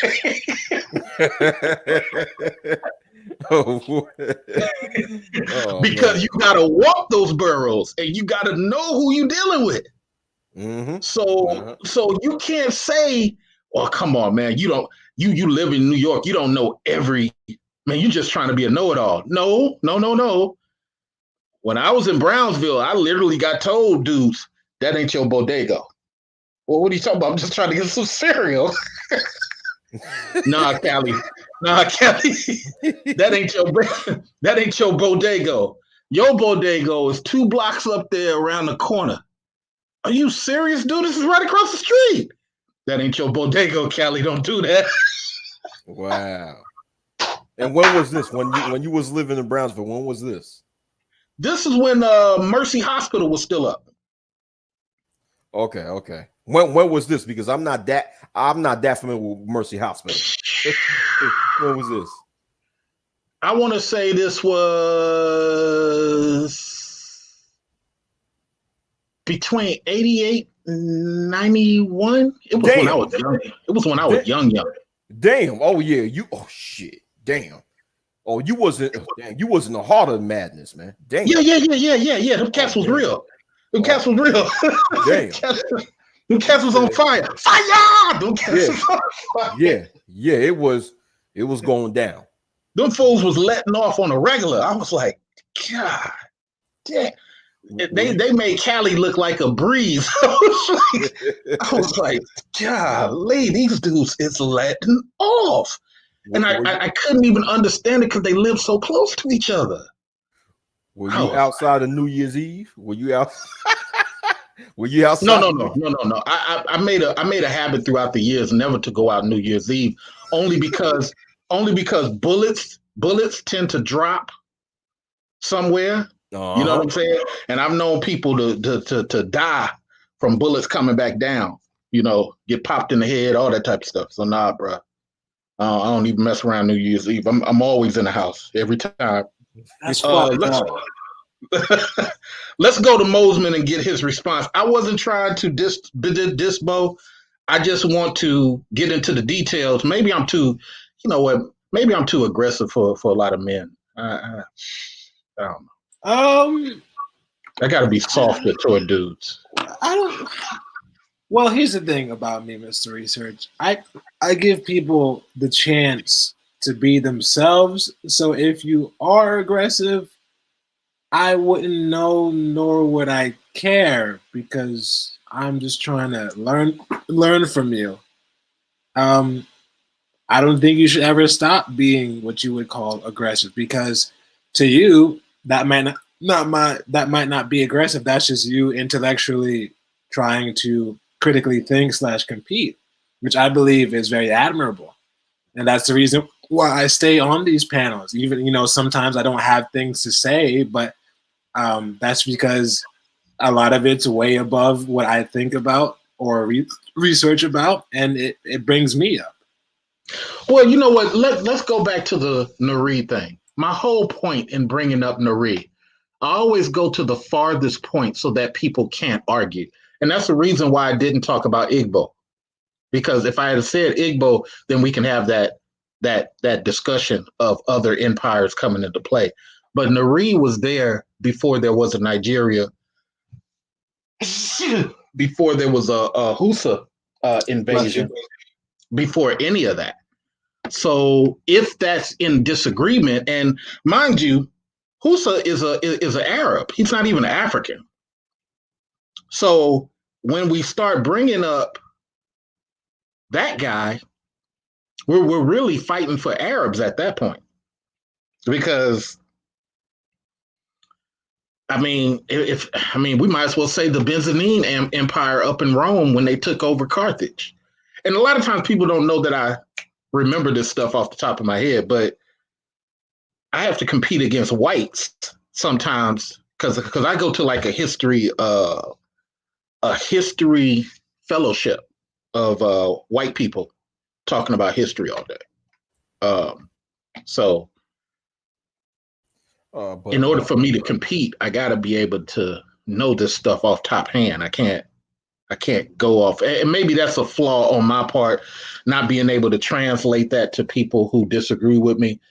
I have to be able to hold discussions at a white man level to defeat the white man. I can't hold a discussion on a assumption level. Wacky, what are your thoughts? Okay, but just like what Mosman stated, I don't think that you were being aggressive. I don't think you was being out of order whatsoever. Bo was disagreeing with your point. Bo initiated, and I'm not trying to put Bo down. I'm not trying to put Bo down. No, never. No, we all brothers. Yeah. What I'm trying to say is that he initiated the dialogue by disagreeing with what you stated. So you stood on your point, and you stood on your point by providing documentation. And once you provide documentation, now you question his argument, and you basically basing what you was doing was asking them to provide counter evidence to counter the evidence that you provided and to disprove the evidence that you provided. And that's fair. That's what you're supposed to do in a disagreement or a debate. You're supposed to provide the evidence that backs up what you. If someone disagrees with what you say, you're supposed to back up what you say with evidence, and then question the person who disagrees with you and ask that person to provide counter evidence. Exactly. Well, technically speaking, since Bo disagreed with you, basically he was the one who made the accusation that what you're saying isn't true. And when someone, and in a debate, when someone makes an accusation, it is the responsibility of the accuser to prove their point, not the accused. So exactly, it was Bo's job, to provide documentation. The burden of proof was on Bo. It was not on you at that time. because we end up wasting 12 minutes if a person can't defend what they're saying. So, Mosman, you being a young person, let me point this out to you. And this is where I slightly disagree with even Wacky, because Ghana's over here, Wacky. The empire of Husa is all this. It's up in Niger. Okay. Okay. And right here, where this dot is Lake Chad. Here's Kano. Here's Kano. And all the rest of this is the kingdom of Nari.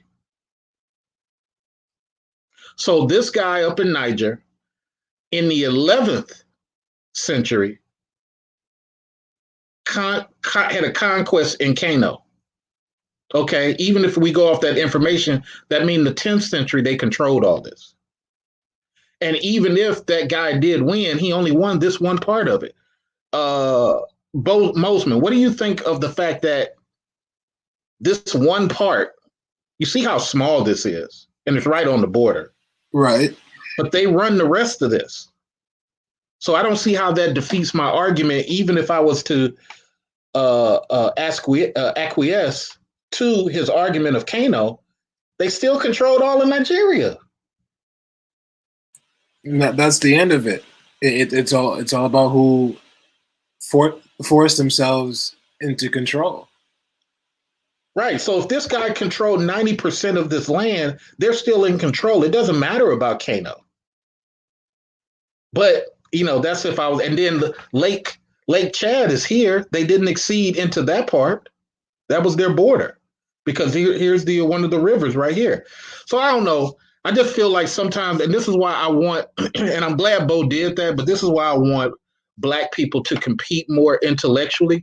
Because the one thing white people fear when I go into these meetings, okay, Bo said he's coming back soon. One thing that when I compete against white folks, they rely on Black folks to not know their research. Wacky, what are your thoughts? Absolutely correct. Absolutely correct. They rely on what you just said. A lot of Caucasians rely on so-called Black people to not do their research, and also rely on so-called Black people to be very emotional. Therefore, it would make that Black person look bad in front of the whole crowd who's witnessing the debate, thus making that Caucasian person look good. I have a question after you're done, Wacky. I'm done. Go ahead, bro. Well, my question would be to the both of you. How do you begin to install all of this knowledge into your brain? Because we use this example of Africa. I'm trying to learn about music licensing and publishing and things like that. Like, how do you put all this stuff into your brain and just memorize it and be able to regurgitate it? Obviously, I'm sure with time, but how do you sharpen yourselves to be mentally astute reservoirs of knowledge to be able to compete just with anybody? Wacky? Well, you have to have love for what you're studying. In this case, history. Like me, I have a love for history. And it seems like Mr. Reachers have a love for history. So it comes there. You have to have a love for something. This is my personal opinion. Once you have a love for something, you love it so much that you're going to store as much knowledge of it as you can. It's just like within anything. My answer is very simplistic because it is very simple. It's not really, that hard. And to be honest, that is the very first thing. You have to actually love absorbing information and regurgitating. Yes. It's just like sports. I don't know if you're a fan of sports, Mosman, but are you a sports guy, Mosman? As far as traditional sports, not really. I watch it out of amusement, but I'm more of a professional wrestling guy. I'm like, dodgeball and like other types of sports, but traditional, no. Okay. But like most so-called Black males in America, we love basketball and football. Yes, very entertaining. I'm saying, yeah. I mean, you could have a whole group of Black bro. Like, for example, we could sit here and speak about the history of Africa, right? in the group of black males, and sadly, most black males would not be able to relate and come in the conversation. Agreed. But we could speak about.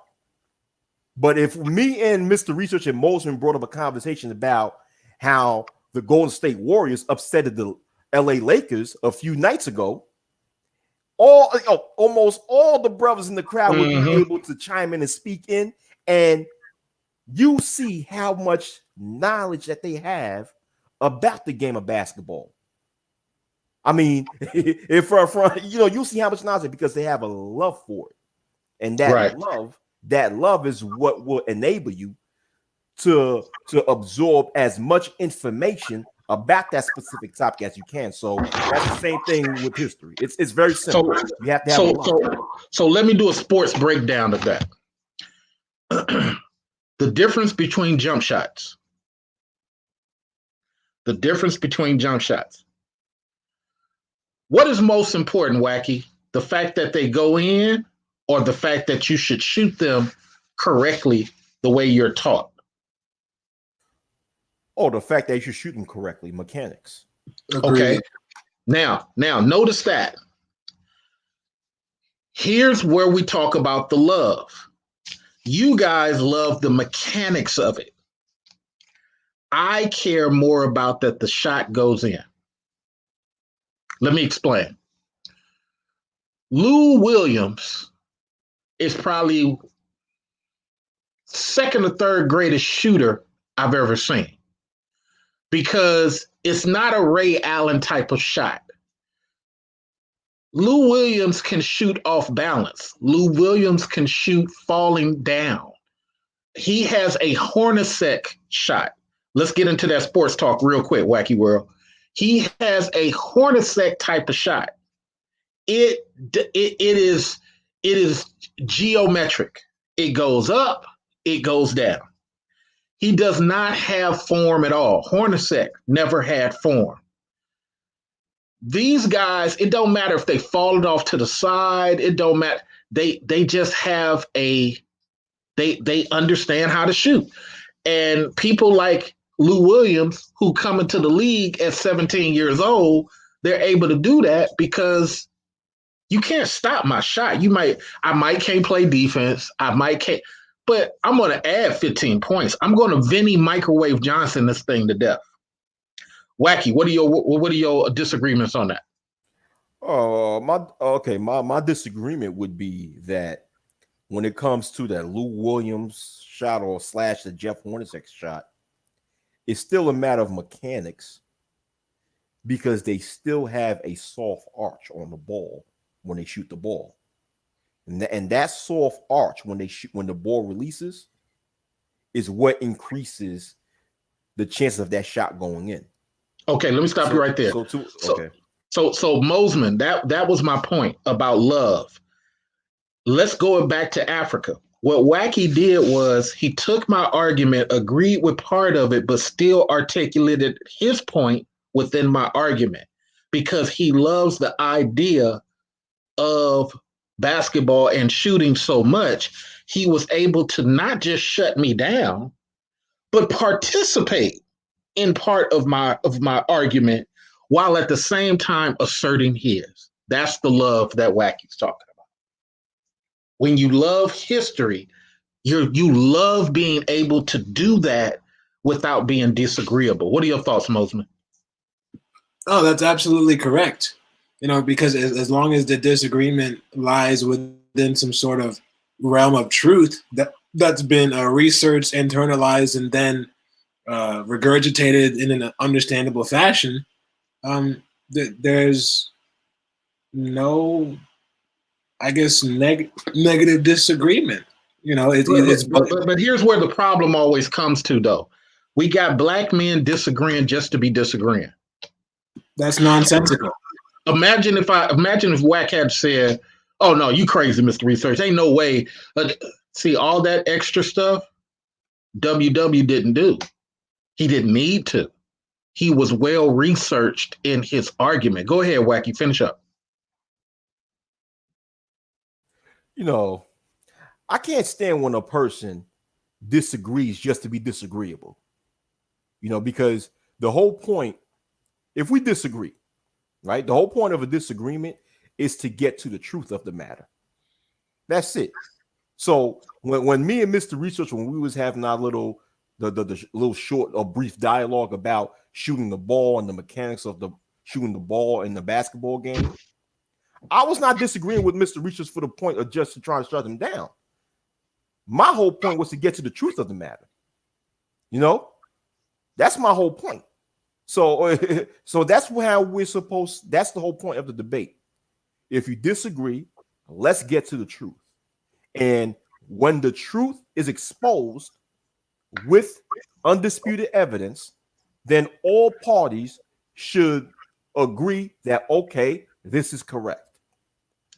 You know, and that's how a debate's supposed to be. It's supposed to be genuine. It's supposed to be sincere. It's supposed to be respectful and organized. So when people disagree just to be disagreeable, and yeah, a lot of so-called black males are that way. You know what I do now? I just tend to leave the conversation. And me too. I'm not going to waste my energy and argue back and forth. Nah. Because I could tell that this person's being disingenuous. This person probably wants to dominate the conversation. So I said, okay, you got it. Marinate in your own ignorance. Bye. And you know what? That's what we're trying to do. When it was Manosphere 1.0, we had way more civil conversations, man. It wasn't this whole "you must agree with me" mindset. It wasn't, you know, our conversations were way better amongst men than what they are now. Wacky, speak to that while I pull up this video, because we're going to go into our final thing, but I want to pull up this video for you guys to listen to. Go ahead. Yes, it was. Yes, it was. It was intelligent. It was filled with intelligent men who, even when we disagree with each other, we respected each other and understood that, you know, everybody is intelligent within their own way.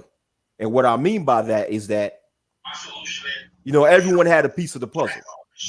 You know, Mosman knows something that I don't know. Mr. Research knows something that I don't know. I know something that both of y'all don't know. Right. So we all add our 2 cents in. You know, and the way 1.0 Manosphere or Black Manosphere 1.0 was, it was never a point of, hey, I know more than you, or I have more subs than you, so therefore I'm better than you. No. Oh yeah, we never had that. We never had that, and there was never a competition of whose channel is better, because we all understood that we are all on the same boat and we're fighting the same struggle, and we are on the same team. Okay. Now I don't know how many subscribers Wack had at that time. I had 42,000 subscribers, and it never went to my head, Mosman. Not one time. I would lose that shit. No biggie. Go get it 22,000. No problem. Never even crossed my mind to have to say to somebody, look at your subscriber count. I treated everybody the same. Even when O'Shea came around, he only had 7,000. You know, 3,000 when I first met him. So, I mean, I never got a big head. But go ahead, Wacky. Me neither. Mr. Research. The most subscribers that I had in my previous Wacky World of O channel, because this is my second Wacky World of O channel, but my previous Wacky World of O channel, the most subscribers that I ever had was a bit under 3,000, right? Mm-hmm. But my videos would have 100,000 views, 75,000 views, 80,000 views, 70,000 views, 90,000 views. You know, my channel was strange because people constantly subscribe or unsubscribe. So I never was able to keep a lot of subscriptions, but my videos had a lot of views. 100,000, 200,000, shoot, some 500,000. I mean, the views that I had, even the biggest content creator today didn't make these views. And it never went into my head. And not only did it never went into my head, but I got offended when someone would consider me to be a YouTube celebrity. I'm looking at what the excuse my language, but what the fuck you talking about? No, I'm no celebrity, man. I'm just a regular brother. That's it. I'm just a regular brother that utilize social media to spread his opinion. That's it. But it let you know what the new crop was coming in. The new crop was coming in for the opportunity not to help their people. Let me say it again. The new crop, when they was calling us celebrities, Mr. Research had one of the best channels, Alpha Male Wisdom. They was coming in under the look what the money I can get. This is when we start arguing with each other for profit. This is when we start, and let's go back to the title of the show in relation to solutions. See, we can't have solutions if we're so focused on profit that me and Wacky are going to argue with each other and dox each other for 6 months just to get 20 G's apiece and poison all of y'all minds in the process. Go ahead, Wacky, and then we're going to go to Mosman. No, you're absolutely correct. Yeah, the new crop that was coming in, they was not coming in to help our people. They was coming in to be opportunists, to look at how they could personally benefit by being on here. But y'all have the floor. I was just agreeing with Mr. Research. Mosman, what are your thoughts, sir? Well, it's to me, and I've noticed this, there's an extreme need to be heard in the sense that, let's say, for example, if I was dramatically different than who I am, I'll always interrupt you, Mr. Research, or I'll always interrupt you, Wacky, with my rebuttals, and always trying to be heard and to be right. I think when it turns into that, learning and edifying one another goes out the window, because now we just want nothing but our opinions to be in the air without helping anybody intellectually. With that, I want you guys to hear this display. The gentleman is talking about why schools are being infiltrated by people who don't have the best interest for Black boys and Black girls. And as I say on this channel all the time, you can't be a Black man that just loves venting. I just don't see the power in being a Black man who just wants to be upset. For me, everything comes down to finance. If we're not bankrolling something, we're just talking. And that's just how I see it, gentlemen. So listen to this brother and listen to him get upset. I don't know. Maybe I'm wrong. I'm playing this for y'all because maybe y'all got a different interpretation. Give me about 5-6 minutes, and then that's how long it takes. I just want you guys to hear all of this. You know what I'm saying? Yeah. What that was wrong. I'm like, man, you should have heard the room. The room erupted. Right. Right. But I mean, that is the state of the world today, I guess. Also, this is on a FM radio show. This is not YouTube. It's on the FM radio show. But listen to this. Now, what did they? No, wait a minute. I'm sorry. How did they put that? How did they put about sexually deviant behavior? I call it sexually deviant behavior, but you have in this particular seminar, we had to learn at least about 15 or 20 different descriptions of motherfuckers and how they describe themselves based on whatever sexual preference they have. And the point that I was making in the discussion was, look, we can really put all this in one damn category, the one that exists. And that's what they do. That's what they do. That's what I found. They're trying to create a whole bunch of different names. Sexually fluid, right, transgender, and they're coming up with different names every day. Sexual fluidity, blah blah blah. They're hocus pocus, smoke and mirrors, and it's like, no, it all, like you said, it all follows one category. And I'm mental illness. Yeah, and I say that without, I say that not to be disparaging. teaching not to persecute, but to be correct. Because you're not going to just, because if I agree with you that it's not mentally ill, your next step is going to be, okay, well, now we're going to teach it to your children. You see, you've already crossed that line. You have already crossed that line. You are already saying, let's teach that to children in school. And I'm saying, hell, the hell fucking no. And why we're not saying it, I don't know. I'm wondering this lukewarm response to these ridiculous statements. Let me also say, when a person says they don't know, why is this happening? That opens up for discussion. But if you're doing it just to be open-ended, like Fox News, if you're doing it just to generate people being mad and upset, then it goes against you asking, why don't you know? You got a whole radio station. You're spending $3,000 just to put out this stuff on the airwaves, and I'm just starting to feel like the African man, the melanated man, does not like intellectual solutions. He just wants to be mad. Here's the rest of it. By the establishment, and our lack of response is starting to scare me. Yeah, well, I'm with you on a firm note. Of course, I don't have kids anymore, but if I did have, well, I got grandkids though, and I object to being taught to them. If you believe that, I objected it to being taught to any children.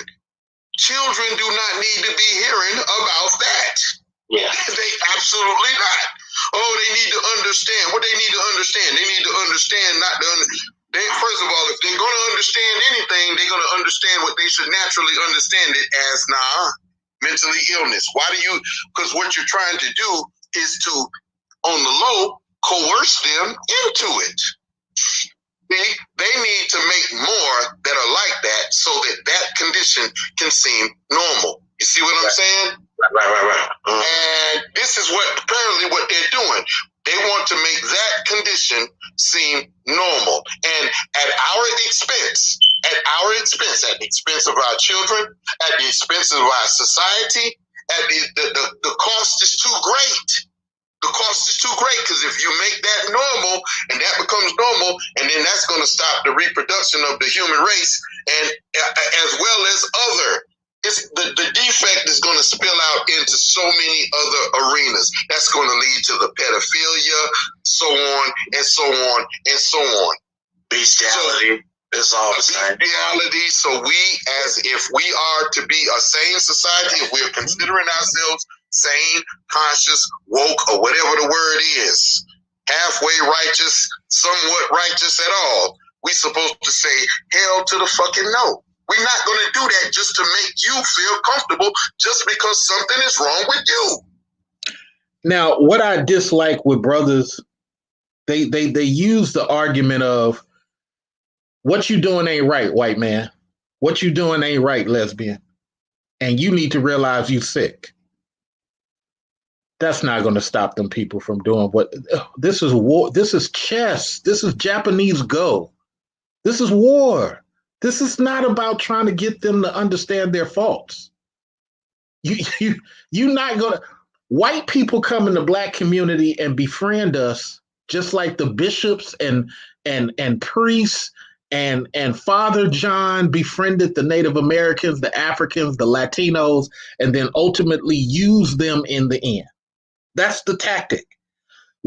Gay people use your gay cousin to get into gay black money and then black money. And once the white gays get what they want, they no longer want to be affiliated with black gays. It happens all the time. So all black people got to realize this constant venting about stuff is not a solution. Please be patient. Here I come on now. You know what I'm saying? That's what I'm saying. Facts. Ain't no hatred. Don't go. You can miss me with that. Oh, this is hate speech. Ain't no hate. I ain't said nothing about hatred. Of course, I do hate that. I hate that we're dancing with this. I hate that we're being dishonest. I hate that we're allowing a few, unfortunate people to try to make us bend to their will. That's what I hate. And I hate this destruction of black manhood. How everybody seems to be complicit with that. Bro, that's been on the agenda. Been on the agenda, and it was on the agenda even when I was young.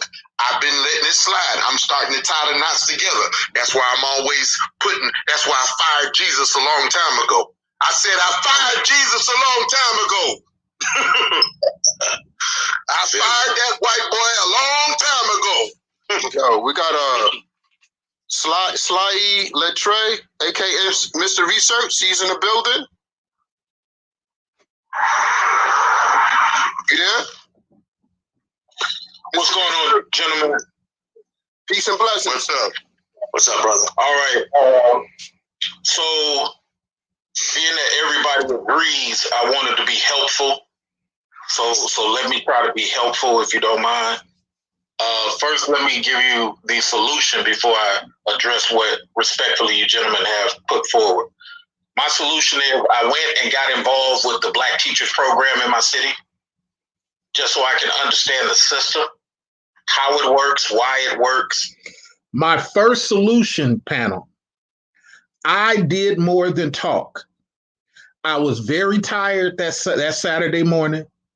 I worked late Friday, but I got up and made a 9 o'clock meeting, drove out to a place where the Black teachers are gathering to make change for Black teachers, to get an understanding on how they view the teachers union, how they view the principal, how they view. I went to go get research, stuff I do on this channel all the time. I don't just talk like this. I actually do live like this. Please continue to listen. What is failing and what can protect the Black male teacher? Notice I said Black male teacher. This is how I try to help. These are my solutions. What I realized is I was already a political dude ever since I was a young kid. But what I realize is the straight Black man, respectfully, does not bankroll his solutions the way these other people bankroll their solutions. Before I continue, what do you gentlemen think about that? I see where you're headed, bro. I see exactly where you're headed. And I think in some sense, you're on point. Now, that's the second guy on the show. He wanted me to continue speaking, but the host had a problem. Let's carry forward. Yeah, so I think before we bankroll, we ain't getting no, I don't see us there's some things that you can do before you even bankroll. I just don't see a strong enough pushback anyway. So the lack of bankroll seems to be equal to the way we seem to feel about it. Well, let's strategize. What do you believe politically you should do before the money comes? I don't know what I do. You see, okay, so I'm gonna stop. So the panel, you see what my problem is so far? You disagree with something, and then you say you don't know. Wow. Go ahead. Go ahead. Wow. But the thing is that did that sorry to interrupt Mosman, sorry. But did that person just say that before you could bankroll, you need to do something to give a pushback, right? But Black males utilizing a bankroll or putting their money together to bankroll maybe, or to use their money together to, maybe lobby politicians or to create certain policies that would help benefit Black males. That's the pushback. That's one pushback. Or like Mr. Research says, joining the black male teachers union.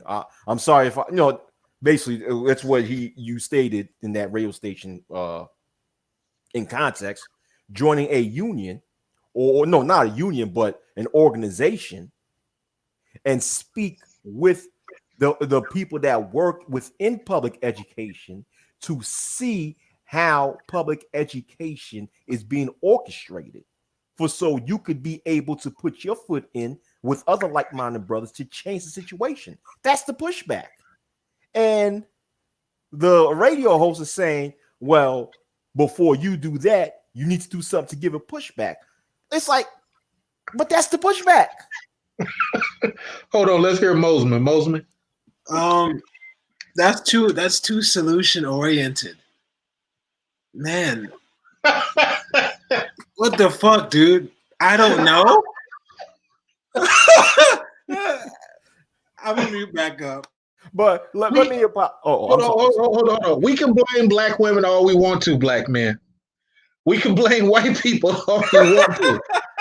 But some of our greatest enemies are the black guys who just want to vent. Go ahead, Wacky. No, I just want to apologize because sometimes it takes too long for me to get to the point. But that's a contradiction. The radio host was contradicting himself. He was saying, okay, before we put black males put their money in and bankroll something, we need to give a pushback before that. Then what is it? I don't know. So what we need to do, you don't know. But you are insisting that we need to do something before that, but you don't know. Then why are you insisting if you don't know? See, and that's not a woman saying that. That's not a white man. That's our fellow black brother. So I have a question though. I mean, this may be too simple for you. I mean, you'll probably explain this, Mr. Research, but if you don't, that's fine. How do we start? What do we do when we get the money to bank? Okay, save that. How do we use it? Save that question till after. Go ahead, Wacky. What I was going to say is that what I just said, my previous comment that I just said, if I was in that position, I would tell them that. I would tell that person that. And my intent is to not to try to make that person look stupid or embarrass that person, make them look bad, or just to be confrontational. It's just that because I would really want to know why, or show that person that you shouldn't use that type of logic. If you're going to mention something that you do know. That would be but I would approach it that way and ask that person these direct questions. And when you would ask, what I realize is that when you approach a lot of so-called black people with these types of direct questions, like I said, for example, I'll just say, well, if you don't know, then why would you bring that up? That question will start an argument. That person will get all pissed off and start cursing you out. Which is hilarious. Yeah. Because now that person's all ego hurt. But all right, let's continue. Go ahead. 30 seconds. But in my opinion is that if you're going to insist something, you have to be able to handle being questioned on it. Whatever you say, you put yourself in a position to be questioned on it, and you can't be upset. But I'm done. Hey, you know what? And matter of fact, shout out to Wacky. When you come over here, you get better at your quick punches. So don't worry about the fact that you are short-winded or long-winded, because you get better and better. Because you and I have a camaraderie. We kind of understand. The same thing when I go over to your show. I hold myself, so when you do let me speak, I try to get it all in and then pull it out. So we just make each other better, Wacky. Shout out to you. Let's listen to some more to what this guy says. I think those answers come automatically. I just don't even see anybody who's against it. That's what I'm seeing. I think those answers come automatically. I just don't see people who are against it. What the guy don't realize is that people can be against something verbally or put they black fist up in the air, but that doesn't translate to getting it changed. Hold on, let's listen to him. I'm saying we don't act like we as a people are against this. It ain't even just the black male. The black female should be against it too. Everybody should be against this, but it looks like everybody's down with it. That's what it looks to me. And there are no solutions when the people ain't willing to do it. If the people ain't against it, if the people are like, hey, we cool with it, hey, there are no solutions. Lean on Me was a real movie. It really happened. And what happened? They did not financially support this guy. When people came up against him, it was black women who pulled him down. Facts. Coach Carter was a real movie, a real situation. When people start messing with his house and his family, there was no ability to afford security guards outside of his house. The people were not bankrolling the solution they said they wanted. And when the white people came against him, same thing as the Lean on Me movie, black women pulled this Coach Carter guy down. Let's go back to listening to this gentleman. Not no long term.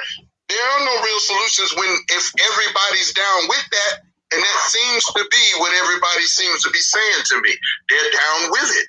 I mean, I could, just like even right now, this station, we talk about these things. Ain't nobody gonna support this station like they support everything else. They ain't gonna support nobody talking like this. That's okay. So let me jump in. So respectfully, you said the same sentence 3 times, and I just want to point it out for a reason. There's a reason I'm saying that. Not to diss it 20 times. No. Let me say there's a reason. Nobody is going to support talk. We support talk every day. well, respectfully, what I'm trying to get you to understand, having been in these areas that you two gentlemen are talking about, you feel that they support talk every day, but they don't. Behind the scenes, they support the money. I'm gonna let you guys get the microphone because I want. Let me stop right here and say to you, gentlemen, this is what I mean by certain people I can't go to war with. I would have to split the belly open, because we can't go fighting if you're lackadaisical on the information needed to fight. We can't go fighting ninjas and you're still using Chinese style with your which is a great Chinese style with your long spear. That's not going to help ninjas, because ninjas are throwing shuriken. So you better be able to deflect these shuriken with that spear. Just certain people we can't go to war with. Let me go ahead and let him finish. Hear from you. Here's what's happening. You believe they support talk every day. I suggest to you that when you go behind the scenes, you will find out the people who talk the most have the less support. And the people who bankroll the most, and here's what I mean by bankroll. Me and the other brother that's on the panel with you, let's say we want dark skin. No. Let's say we want stuff for black sons. Period. Okay. We go into our local school that we stay close to, and we start saying to the superintendent or the principal, "Hey, look, when you do hiring, me and Fred right here, we want black male teachers. And what we'll do is..." This goes to your answer, Mosman. We will pay 15% of whatever it costs you to make that person full-time. And we'll make that a bond just for you to pull from, just for that teacher or those teachers who are black male. Okay? So when they do the hiring, they'll say, okay, you are coming in and this is your salary, but a portion of your salary comes from this grant or comes from this bond from the Fred brothers. And just know that when you sign up, blah, blah, blah, blah, blah. Now, we have a direct correlation with that teacher. Okay? He don't work for the school system no more. He works for us. When there's a problem, he texts us, "Hey, I'm having these problems." And me and Fred gonna go down. Hey, look, what's wrong with our guy? Oh, well, blah, blah, blah. Okay, we're going to go to the superintendent because we know how this works. You don't really have no power principle. We're going to go to the superintendent. Okay, our guy is protected. Here's his letter. Leave him alone. Jewish people do that all the time. Go ahead, sir. Yeah, they're enthusiastic about it, though. You know, you're giving ideas, but all right, that's one punch. But the system is going to punch back. They're not going to just let it go. They see what we're doing. We have to be more aggressive. I hate this nothing will work mentality. I hate this defeatist. Yeah, it's like Master gonna get us. Master go, oh Lord. You know, it's like the white man. Oh yeah, it's like the white man. Oh, the white man. Now I know what Q means when he said we can't go to war with certain dudes, man. That's crazy as hell. I mean, it's like, come on, bro. I mean, I'm not trying to be right. I'm trying to get our black men to realize you got to go to your job, ask to be the supervisor, and get that extra $500 a month. Q, was this a recent interview? Yeah. It was on the FM station. Okay. And 1, 2, why he's coming for you. 3, yeah. 1, 2, why he's coming for you. Black funny for that one. Yeah, but I guess my point is that black men, we got to realize a young lady from YouTube sent me a proposal for a video series she's doing. You know what I'm saying? I try to use my disposable money to these places. You know what I'm saying? I'm not like the YouTubers that just sit up here and read a book and then recite it to y'all. I'm saying that in order for you to get change for your children, real deal, your children, Mosman, your future children, Wacky, you're going to have to go down to that city hall and you're going to have to say some shit. You just got to. Yeah, you got to be Mr. Concern. Otherwise, your kid is going to have to struggle just like you. That discussion you had a real deal with your family, your child is going to have the same one, or they're going to have it, or the grandchild is going to have it with your son. Mosman, same thing with you. Family member discussion you had, guess what? Grandson is going to be fucked up in the game doing the same thing Mosman did, and you're going to be like, how the hell did this happen? And so on and so on. Because we got to financially fight. We cannot fight with just talking. Let me go ahead and let him finish, and then I'm going to get everybody. We're going to start off with Wacky. We're going to go to Mosman and then Real Deal. Hold on. Let's listen to the rest of this. About it. That's a good idea, but you know, like I said, our mind is not there. We're not short on ideas. Our mind doesn't seem to be there though. That's why it hasn't happened yet. I'm going to suggest to you, the system is not as strong as you present it to be. The system is. I'm going to. No, the system is the system. We're unwilling. I'm talking about us. You know, your ideas. That's cool. I want to hear from the people though. We seem to be cool with this. Please don't let the people off the hook right now. I want them to speak for themselves. But I'm confused on. I'm part of the people, and I can't. Yeah, I know.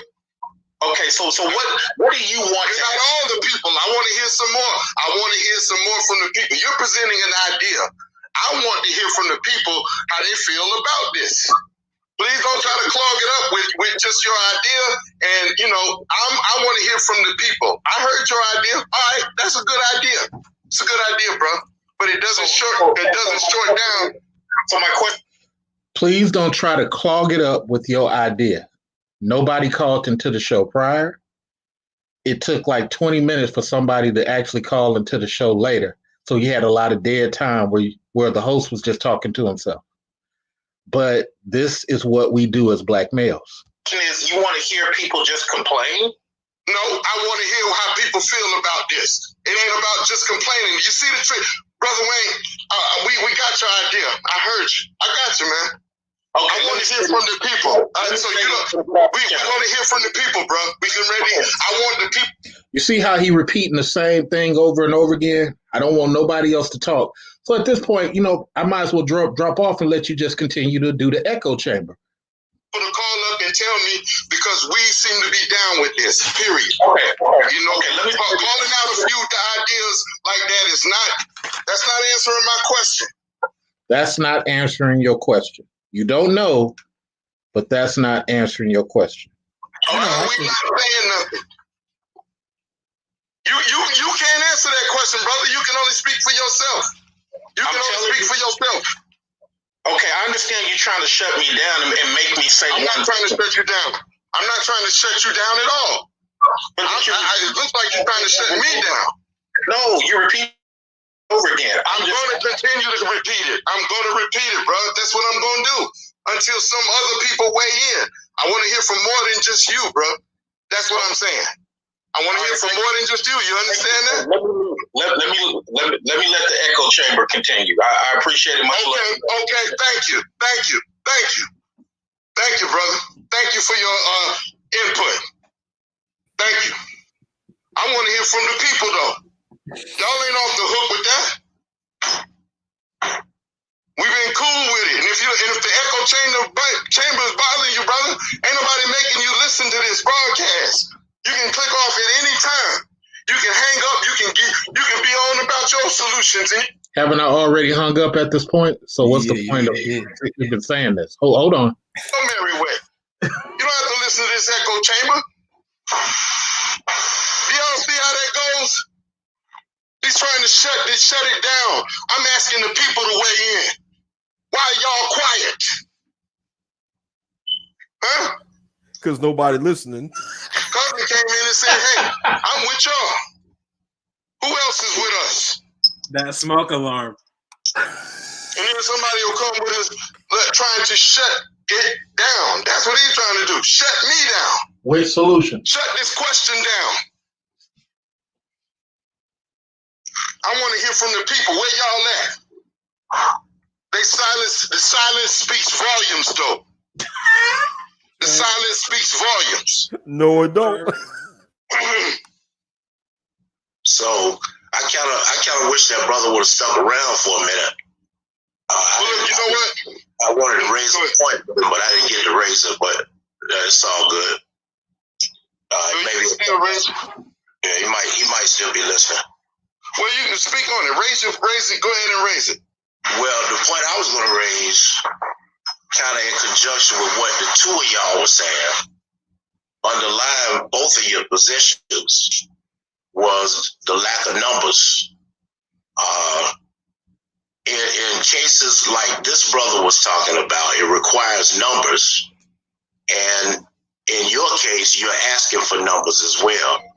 We need to get more like-minded people that support these ideas and things in order to turn it into some sort of movement, some sort of action, is my opinion. But it's all good. Yeah, I think it requires enthusiasm that's not there. Yeah, I mean, the ideas will come. We would actually, if there was an enthusiastic race that felt about it, we would already be doing stuff like that. Yeah. You see what I'm saying? Yeah. I think our attitude is piss poor. We are in agreement with this. Apparently. Yeah, we are in agreement. I can't say conclusively that it's us as a people necessarily. Because I like to actually, now I know in my circle there's a lot more bros that agree with us than don't. Okay? There's a lot more bros that see it the way we do in my circle. But we have to get them all together. You know what I'm saying?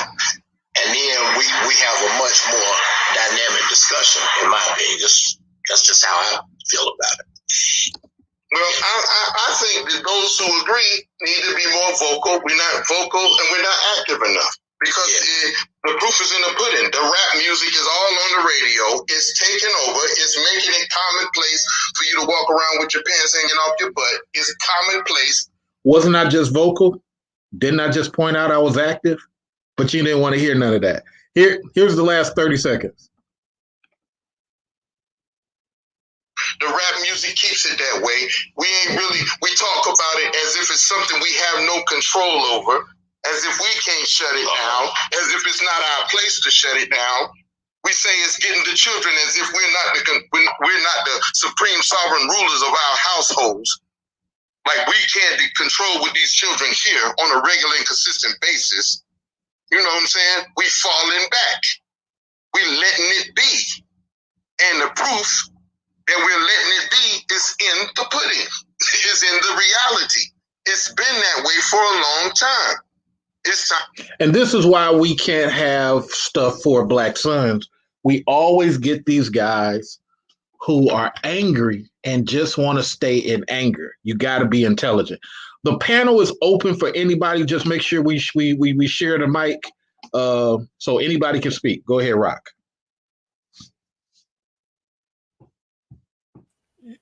I mean, I just find it funny how that radio host kept saying that after, in the response to what you were saying, in the response to what you was telling Mr. Research, is the radio host kept saying, I want to hear from the people. I want to hear from the people. But like you said, Mr. Research, in that show, you are part of the people. You're hearing the people right now.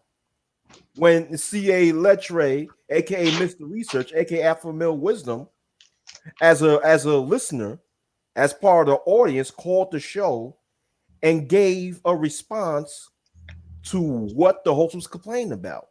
And he gave a solution. You heard from the people. But when he said, I want to hear from the people, he's pretending. See, when he said, I want to hear from the people, he's pretending as if he's not hearing anything from the people when he just heard something from the people. I don't get people who does that. Oh no, that's crazy. That was some crazy stuff. I don't see how Q was even able to deal with him, because you wanted a solution out of a boy, because a boy is addressing the problem. Then he has another dude pretty much agreeing with him, so he don't even understand where he went wrong. So it's sort of like he's marinated into his own. Wrongs, because I don't see how people get in arguments with you, Q, Mr. Research.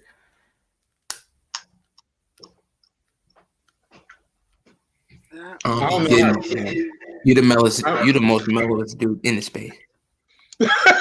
I don't know how the arguments happen either, because hey, whatever. Anybody else?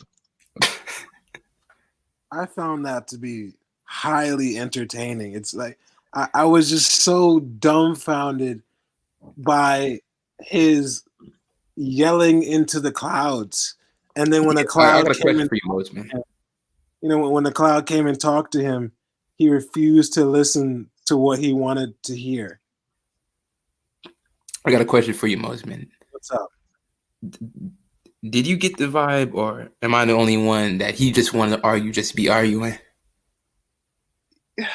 Yeah, unfortunately, I really want to feel the like type of dude that he'll nudge into you and say, "Man, watch where you're going." He didn't put his whole shoulder onto you. You thought it was a safety hitting you. What'd you say? He nudged into you and say, "Why you bumping to me?" Hey, man, watch where you're going. Watch where you're going.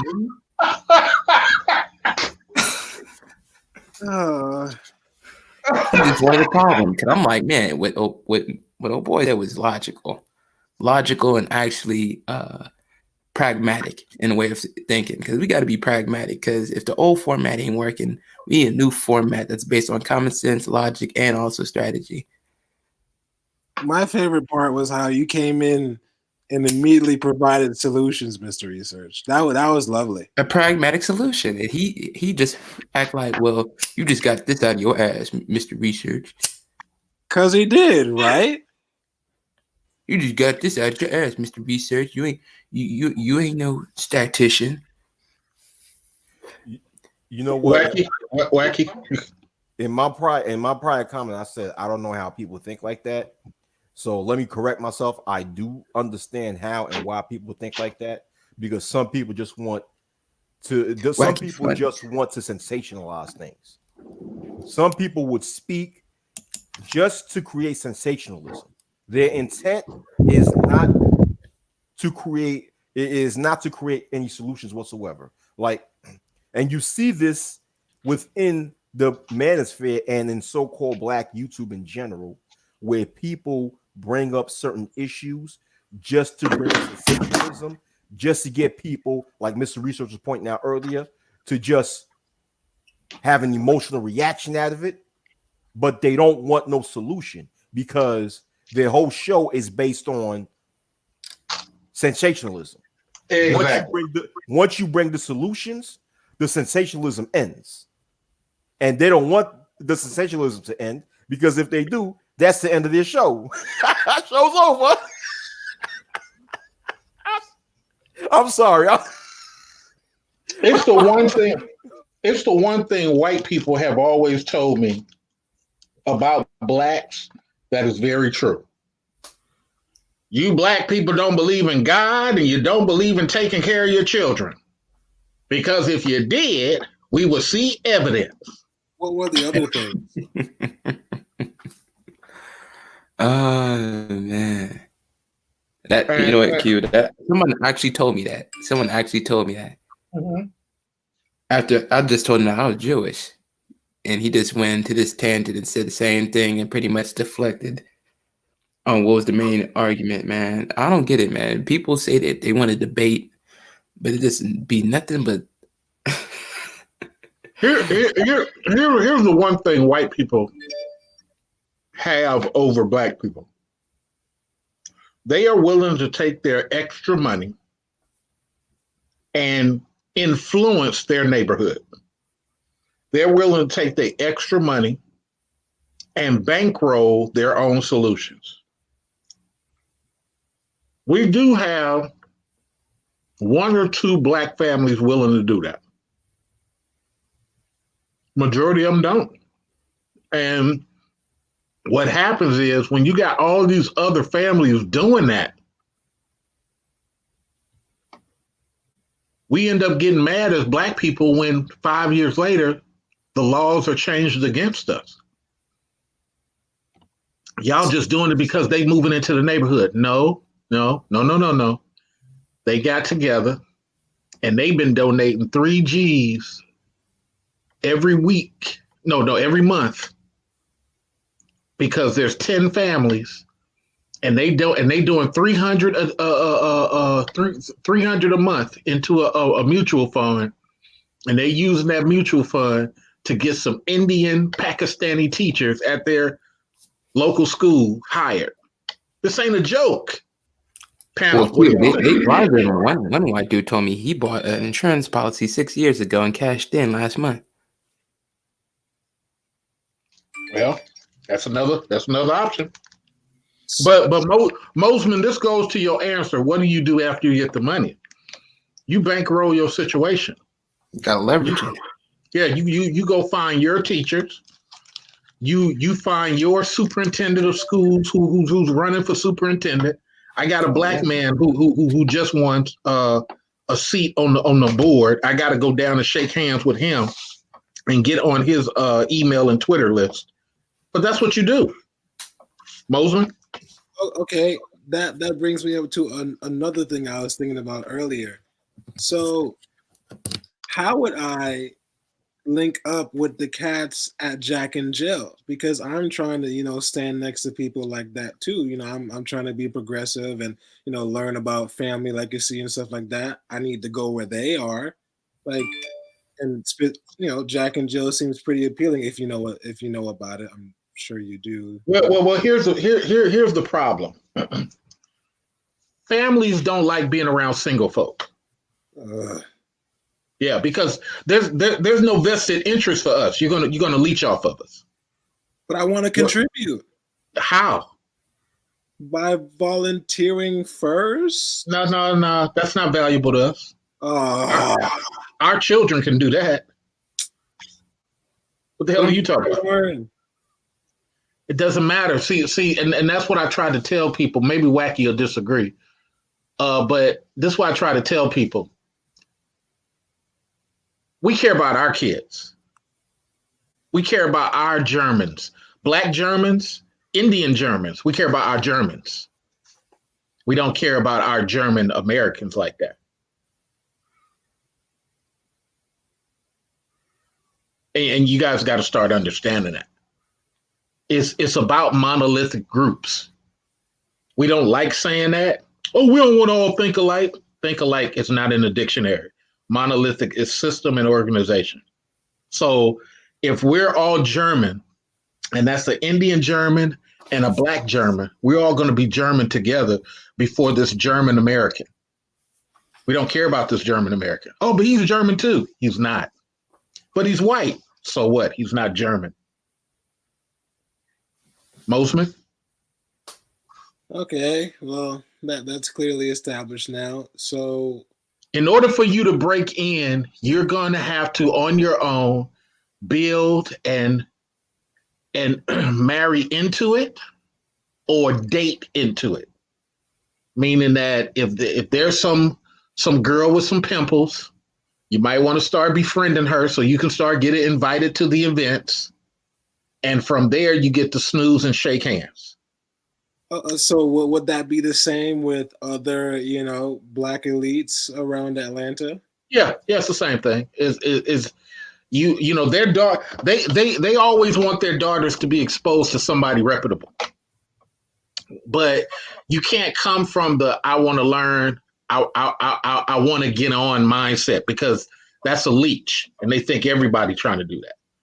What you're trying to do is just be exposed, accidentally get information without prying for it. Have you ever seen that movie with T.I., ATL? Yeah, it's awesome. Okay, it's just like that. Remember when the homie hid who he was? Yeah, Esquire. Yeah, don't do that. Don't do that. You be who you are and state who you are up front, they'll have more respect for you. But you can't go in there pretending, because now you come across like a leech. Let's go to Wacky. Wacky, educate me, sir. To add on to what Mr. Richards was saying, which is why in that movie, when that character Esquire hid who he was, and afterwards his true color showed, there was a specific issue between him and the character that the actor Keith David was playing. That the wealthy, rich Black guy, whatever, that he was trying to get the reference from for Esquire can go to this prestigious university. Don't hide who you are, be who you are. But that's all I have to say about that. Yeah, be who you are off rip. Nobody wants. Okay, let me use Naima Buckner for example. Naima Buckner, at one point in time, was a manager of something. Okay, beautiful woman, Naima Buckner. She's in the chat room. But here's the thing with Black men that we got to realize: when you're going to get with a woman, don't get with a woman just because of her looks or just because you want to smash. Look at the woman as an investment. Realize she might not, let's say that she's not a manager now, but she used to be. Who would she be with Real Deal? It's different than who she would be with Wacky World. It's different than who she would be with Mosman. Each leader has to look at his Naima Buckner and re-envision her in a certain way. Not just stuff she wants to do, but as a leader, re-envision her what she could be doing for the family. Because you as a leader might convince Naima Buckner, hey, go this route since you got this management situation, while I, Wacky World, do this over here. And then on year 3, year 5, we'll be able to buy this for the children. So you got to do that. And the same thing applies to changing your community. Now that you and Naima Buckner are together, y'all can start looking at the community. Oh, there's a house up for sale. You know what? That house has been sitting for 4 months now. Let's go put in the bid on it, honey. That's what you're supposed to be doing as a couple. Not, I'm trying to travel, make sure the girlfriends see me. I'm a brother. I'm out here trying to poke everything that move. No, no, no. It's not the reason for y'all being together. Y'all supposed to be together so that these kids, when you get 80 and 90 years old, can sit up and say, Mom, I got you. Dad, I got you. Just relax. I'm a doctor because of you. I'm an engineer because of you. I'm an entrepreneur because of you. Not, man, I don't understand, man. You just don't make no sense. Man, what? So what I'm getting from that is, well, and also getting information from your past streams as well. As 20s cats, we should be traveling Killing dragons. Killing dragons. Okay. And you're supposed to constantly have a sword in your hand, fuck a shield. You don't need no shield. Get cut a couple of times, you'll know how to move faster. Put the sword in your hand, go out there, find the damn dragon. You heard that was a dragon in Michigan? Go kill that. You graduate from college, stop telling me that you're trying to find a job in Michigan where you live. Bump that. They got a job in Alaska right now. No experience needed. To hell with school, go there, be an intern, get all the knowledge just like college. You'll be who you need to be within a year or two and get paid while doing it. I have not finished my college as of yet. Why? I kept getting certifications in my field. I became a master of my field. I got a year and a half of college left. It's pretty much irrelevant. Started going to college 10 years ago, still ain't finished. Why? Because I'm making money. Panel? Can't argue with that. Can't argue with that. When it comes to being more assertive for the situation of winning a daunting task of that, yeah, you got to be able to power through and fight off a lot of stuff. So a lot of people, like the dude on that show that you was on, man, he had such a defeated mindset when it comes to it. I'm like, man, he said there's a problem, but he either defeated or so passive, like there isn't no problem. If there's a problem, there's no time for being passive. Well, he was stuck in the process, Wacky World. Wacky World, he believed that the process was more important than the conclusion. What I'm telling Mosman, Real Deal, Wacky, pick up the sword. Go kill a dragon, even if it's a baby dragon. Go kill the dragon. He's gonna be too busy talking with you. He's gonna be too busy talking to you. He gonna be having the sword in hand, talking to you. When he wanted people to be angry and vent. That doesn't do anything. That's like a TV prop. Here we are. We hate this. We hate that. Everybody goes home. Situation is the same way it was 3 months later.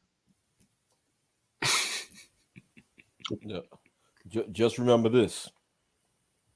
The Dragon Slayer is always valuable to society. Oh, yeah. Dragon Slayer is always valuable to society. So when you go out and you slay a dragon and you're successful in it, and it may take a while to successfully slay a dragon. You may, like Mr. Research said, you're going to get some cuts. You're going to get some scratches. You're going to get bleed. You're going to get bit. But you have to persevere. Persevere. Understand your opponent, which is the dragon. You understand them more, then you will understand the right time and the right way to respond and react and do a counter move to the dragon and successfully slay that dragon. And once you do that, trust me, society will need you more than anything. To that point, they had these Chinese tiger hunters. Chinese tiger hunters during the Song Dynasty. These guys would go out with the old school mullet that you had to put powder into. Okay.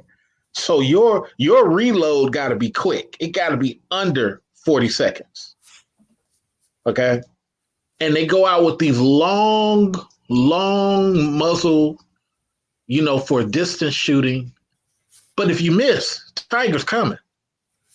And these people could eat when they wanted to, pretty much screw when they wanted to, because when it came time to kill the tiger, you ain't got no help. They send you out there on your own in the brush. You sleeping in the brush. You your whole job. You don't come back until we stop seeing that tiger. And that's what Wacky World's talking about. And that's what Mosman needs to do. That's what Real Deal need to do. Y'all need to go out, find a tiger, hunt that bastard down, come back with that tiger across your shoulders, and have everybody in the community push their daughters towards you. Oh yeah, get with this dude. Hell yeah. You need something to eat? I haven't eaten in 2 weeks, but you're gonna eat tonight. Because I ain't got to fear the tiger no more. But guess what? 6 months later, you better find you a new tiger, even if it's a baby cub. Because now you're known as the tiger killer. That's another thing. So we're gonna start wrapping up. Once again, my whole point in making all this, you guys, is because we as black males got to bring back patriarchy, and we got to be unapologetic about it. You got to stop coddling women. I love women, but don't coddle women. Don't. If a thug is hiding at this girl's house, call the police on the girl. I think she's hiding a possible gentleman with a warrant. I know people like, oh man, don't call on the black people. No. In order for the thug to realize it's not 1984, he don't have to sell crack no more. You can actually open a weed shop. You got to get him from up under these women who keep protecting him. Wacky World, did I get it wrong? Educate me. You didn't get it wrong. Oh, you got it right. You got it right.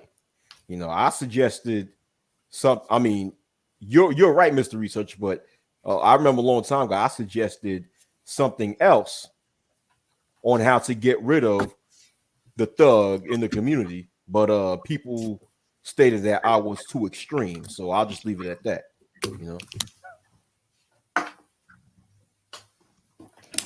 So let's go on to final thoughts. Anybody can start. Let's go with it.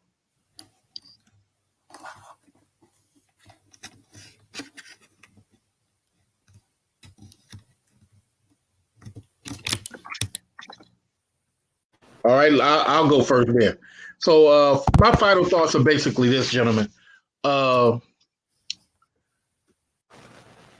This black community can't do it with the level of manhood that we have now.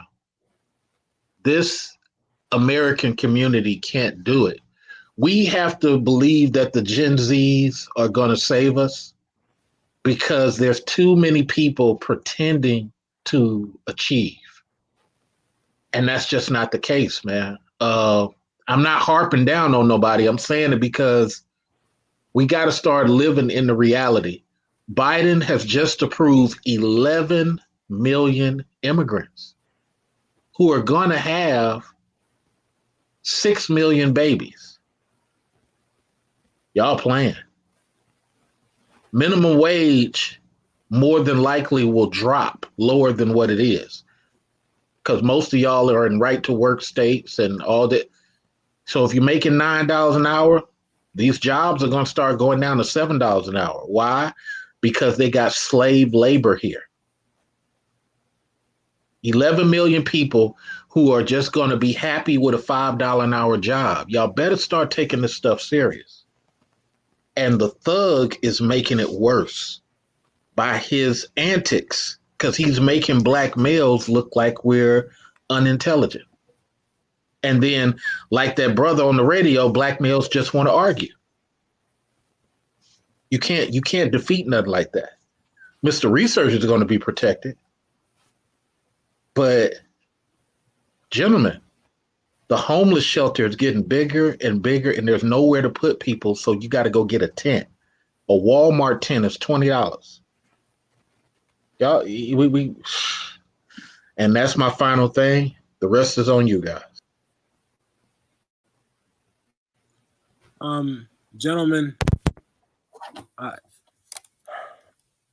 think it's important to start as early as possible to mentally prepare your sons just to be aware of their surroundings and to use their minds to be able to see what their reality is and to partner with other men and to find the women, who are on their program just like that. And there's just so many things that Mr. Research and you as well, Wacky, have said over the past live streams, just from since I've been around that.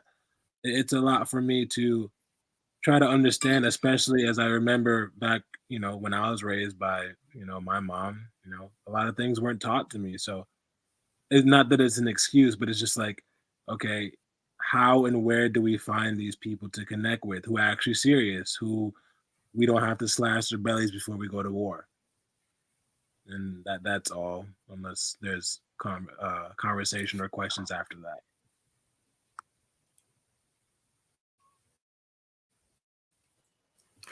So everyone, Wacky, nothing but a privilege, man. I've been watching your content lately, man. Salute to you, dog. I can't hear you. I'm sorry. I think you're working. Oh, you're Can you hear clear me? now. What were you saying? No, I said salute to you, man. I've been watching your content lately, and like Tank Johnson said, shit is about to get real. Shit is about to get real. Most definitely. Salute to everybody. Peace to the channel. And if you haven't already subscribed to Real Deal Financial on YouTube. And have a, I guess you would consider it night. So salute to everybody. Naima, subscribe to my channel. Wacky. You gonna watch it tomorrow? Say that again. You gonna live stream tomorrow? Am I going to watch you tomorrow? No, are you gonna live stream tomorrow? Maybe, Damn, I don't know because why. I have to respond to a certain somebody. I have to give a video response to somebody, so I might live stream tomorrow. But Mr. Research, you about to end this, so we got to give our closing statements. Yeah. Well, my closing statements is, we have to be more strategic when it comes to our moves. Like right now, me personally, I'm in a good position off the fact that I have the ability to expand my stores and also capture of all. Yeah, you're more bored. more Real people deal, you're spending. bored.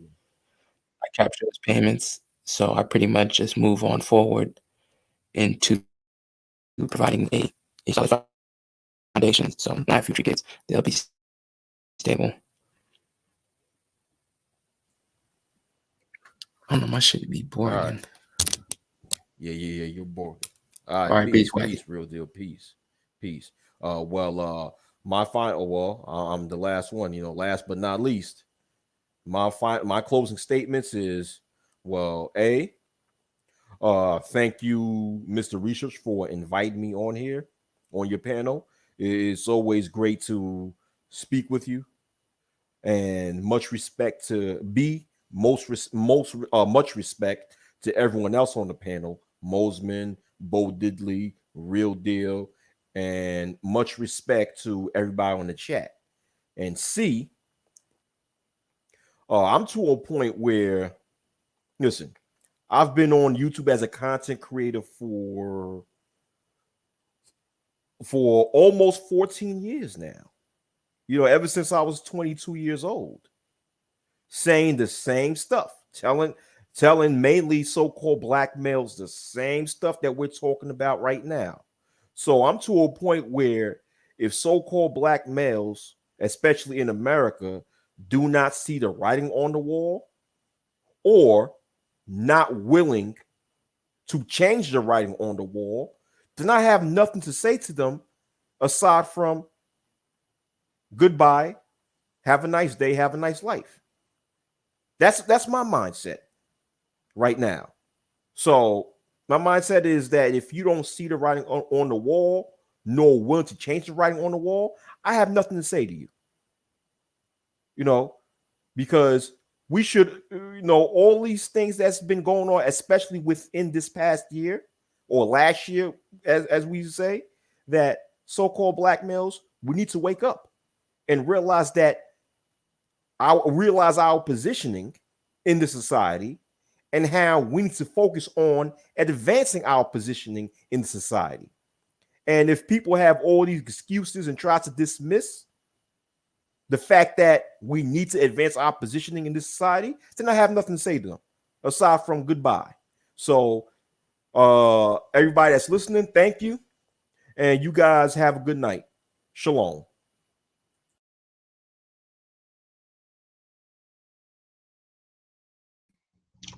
All right. Much love to everybody. Tune in next time. We're going to talk some more about Africa.